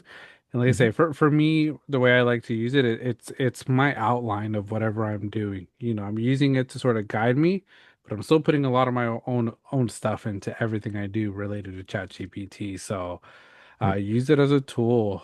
Um, I'm curious where it's gonna go. It's gonna help a lot. And like I said, we talked about a little bit about it last week. It's like, if ChatGPT takes over the world, what is it gonna do? Is it gonna help us or is it gonna hurt us? Hmm. And that's Yeah. gonna be the big question in hopefully many, many years, but I feel like it could get here sooner, the way technology has been going. Yeah, very well could. Mm. This mainstream media, a lot of people are starting to use it. Yeah. And I think we reeled in one maybe car salesman Yeah. about I the think we the did. tick last week. You It's know, all but I will say Tesla is not the only company that, might have some owners who mhm. purchased high and, you know, traded It's in low. it's a lot of people. Think everybody, not everybody, but a very large amount of people in the last Hmm 5 years are in the same boat. So, hmm it goes all the way around. Yeah. Cool concept though, hmm with what Tesla does. As far as from Yeah. purchase to delivery, Yeah. it's they're modernizing it for sure. Yeah. But yeah, no, it's a super good question. I think it's one that we're going to keep asking ourselves for hmm a long time, Yeah. as far as where AI goes. Yeah. Yeah, but that's ChatGPT and then one thing while we were talking it sort of came up in my head and I wanted to ask you. Mhm. The Annabelle doll. Um, Oh yeah. recent news, Matt Rife buying or becoming guardian of the house, where Annabelle is located. Smart investment from him, questionable investment. What do you say? Man, well, that collab, I think his name was Elton. I've seen him Hmm before on some other YouTube videos, maybe a couple of years ago. Like he's done Okay. some, camp outs at creepy places hmm before. So I know that, he's kind of bigger into the industry of Yeah. haunted things. I'll test that. Yeah. Quite frankly, just the attention has gotten right off the bat. I think it's going to be a good investment for them. hmm I'd be very worried, I feel like, with the purchase of that home though, because this stuff is known to attach itself. Unfortunately, the gentleman, we talked about this with hmm the Annabelle doll going on a Yeah. tour, and we Yep. talked about how we would want nothing with to do with it, hmm nothing, carrying it around. And unfortunately, a gentleman that was carrying it around passed away. hmm And this isn't the first occurrence of like Yeah. where we've heard stories like this. I think somebody was saying some not nice things towards it, and I Yeah. think the story goes on their way home is that they pass away in an accident. hmm So it happens too often for it to be coincidental. Yeah. And there's reasons why things like the Conjuring House, the things that are hmm within it, um, are held to daily walks with getting by a priest, I believe, right? And hmm then holy water being sprayed Yeah. around. Like, that's there's a reason for it. Yep. Now I've always thought about like what amount of money or what kind of offer would it take for me to do an overnight in a house like that. Um, and I don't know, because I think about like I feel like I've had paranormal Yeah. experiences. Like, they're not all bad, but some of them are truly spooky. hmm Uh, Um, and I just think I'm too much of a believer in a lot of it that I feel like something would follow me home, man, and Yeah. it would F me up. But it's overall, long story short, I think it's a good investment if they do something with it. Yeah. What do you think? Yeah, I think it might be a good investment. I think it's not the investment I would do if I had the Matt Rife type of money, just because, Hmm. just like you, I believe in a lot of this, and from what I read, Matt Rife believes in a lot of it too. He's a horror fan, so great for him. But after what happened, to that guy that was touring with Annabelle doll, I'm like, this is something you don't want to mess with. This is something a little bit more than just a horror movie. This is real life. Yep. Because the same boat, what would it take for me to stay, in a place like that overnight? I would need life-changing money that I know if something would happen to me, my family's set up for life. Yeah. You know, that's what I would need. It would need to be in the upwards of millions where they're not going to get taxed ever again. They're going to be able to live multiple lives without me because I made the sacrifice. Because like I say, and even if nothing happens, it's like that's the risk I'm taking because Hmm. it's a real possessed doll. So um, it's good. Have you seen the photo that they took in front of the Annabelle doll and sort of the figure that's in the window in the mirror? No. We should see it. No. I don't know Oh if it's man. AI. When I look at it, I feel like it might be AI, just something they did. But Okay. if it isn't, it's not a good sign already. It's already a sign. Yeah. No, Yeah, that's insane if that's the case. yeah, I'll look into that because yeah, that's even hmm freakier. yeah, I saw something with the facility where they film Stranger Things. hmm I guess it truly was a facility in the past, I think, for like an insane asylum, if hmm I'm not mistaken. yeah, And somebody went there and drove up to it, like I think it was like sundown, yeah, and somebody's outside of the fence and then filmed into it and saw a figure on the second floor, hmm and nobody was there. And then they saw a door that was wide open yeah, and like it swung open for no reason. So, it's freaky stuff like that. Like hmm certain entities attach themselves to certain places, yeah. and I can't tell you how many entities are probably linked to the Conjuring house. It's Yeah, that's one. You're gonna step in there and something could attach to you. Yeah, yeah. it's freaky because I remember I always felt, I think I've mentioned it here before, but I went to Cal State Channel Islands. That used to be a mental hospital Yeah. here in Camarillo, and I would have classes at 7, 8 p.m. and walk into my car pretty far in the dark alone. Hmm. Dude, it was the creepiest stuff. There were days I was like speed walking and sort of running to my car because like F this, I feel like something's following me and it was just Yeah. freaky. So, I think I'm good, I've gone back to school. It's a lot nicer, they're building, some of these places, but some of the hallways when you go into it, you're like, this is just creepy, man. Yeah. Did you ever end up hiking out to Scary Dairy? Uh, no, Okay. no, I did but it once. We yeah, went me and Jen went with a group of friends, yeah, and we did the hike out there. I think a fire came in and decimated a lot of the hmm crops and how yeah, high they were. But when we walked back there, they were above our heads. So you're yeah. not looking anywhere in the field. And then you come across that, ransacked, hmm emptied barn. After that, you come to the concrete building. The group we were with brought a Ouija board out there, but it was too many hands on the cursor for it to like Really work. do. And Yeah. then I think that's what sparked Jen's curiosity to actually use the Ouija board in our house. But it was really creepy. Don't really recommend it because by the time we got back, there's cops at our cars, and they're Yeah. like, "What are you guys doing back there?" Blah blah blah. Yeah. And we got away. We didn't get anything but a warning. hmm But long story short, you're right. Creepy. I've heard a lot of stories of. I had a hmm coworker who went to Channel Islands and he told me a story of, one of the buildings there. And I can't blame you for speed walking, John. Like Yeah. that's it's very quiet out there It at is. nighttime. Yeah. Yeah. Yeah. Very Yeah. beautiful area, but like Yeah. very, very quiet. Yeah. Nice campus. Like I said, what they're doing to it, it's great, but there's still a lot of buildings that I think aren't touched much. And when you Hmm. look at it, it just looks super freaky, and they say you don't really look, you just look down and walk because you don't want to see something. Just make Oh, it to your dude, car and just get out of there. I'm telling you, yeah, you see those entities that are attached, you walk Yep. by and there it is. It's creepy. Yeah. Yeah, Indeed.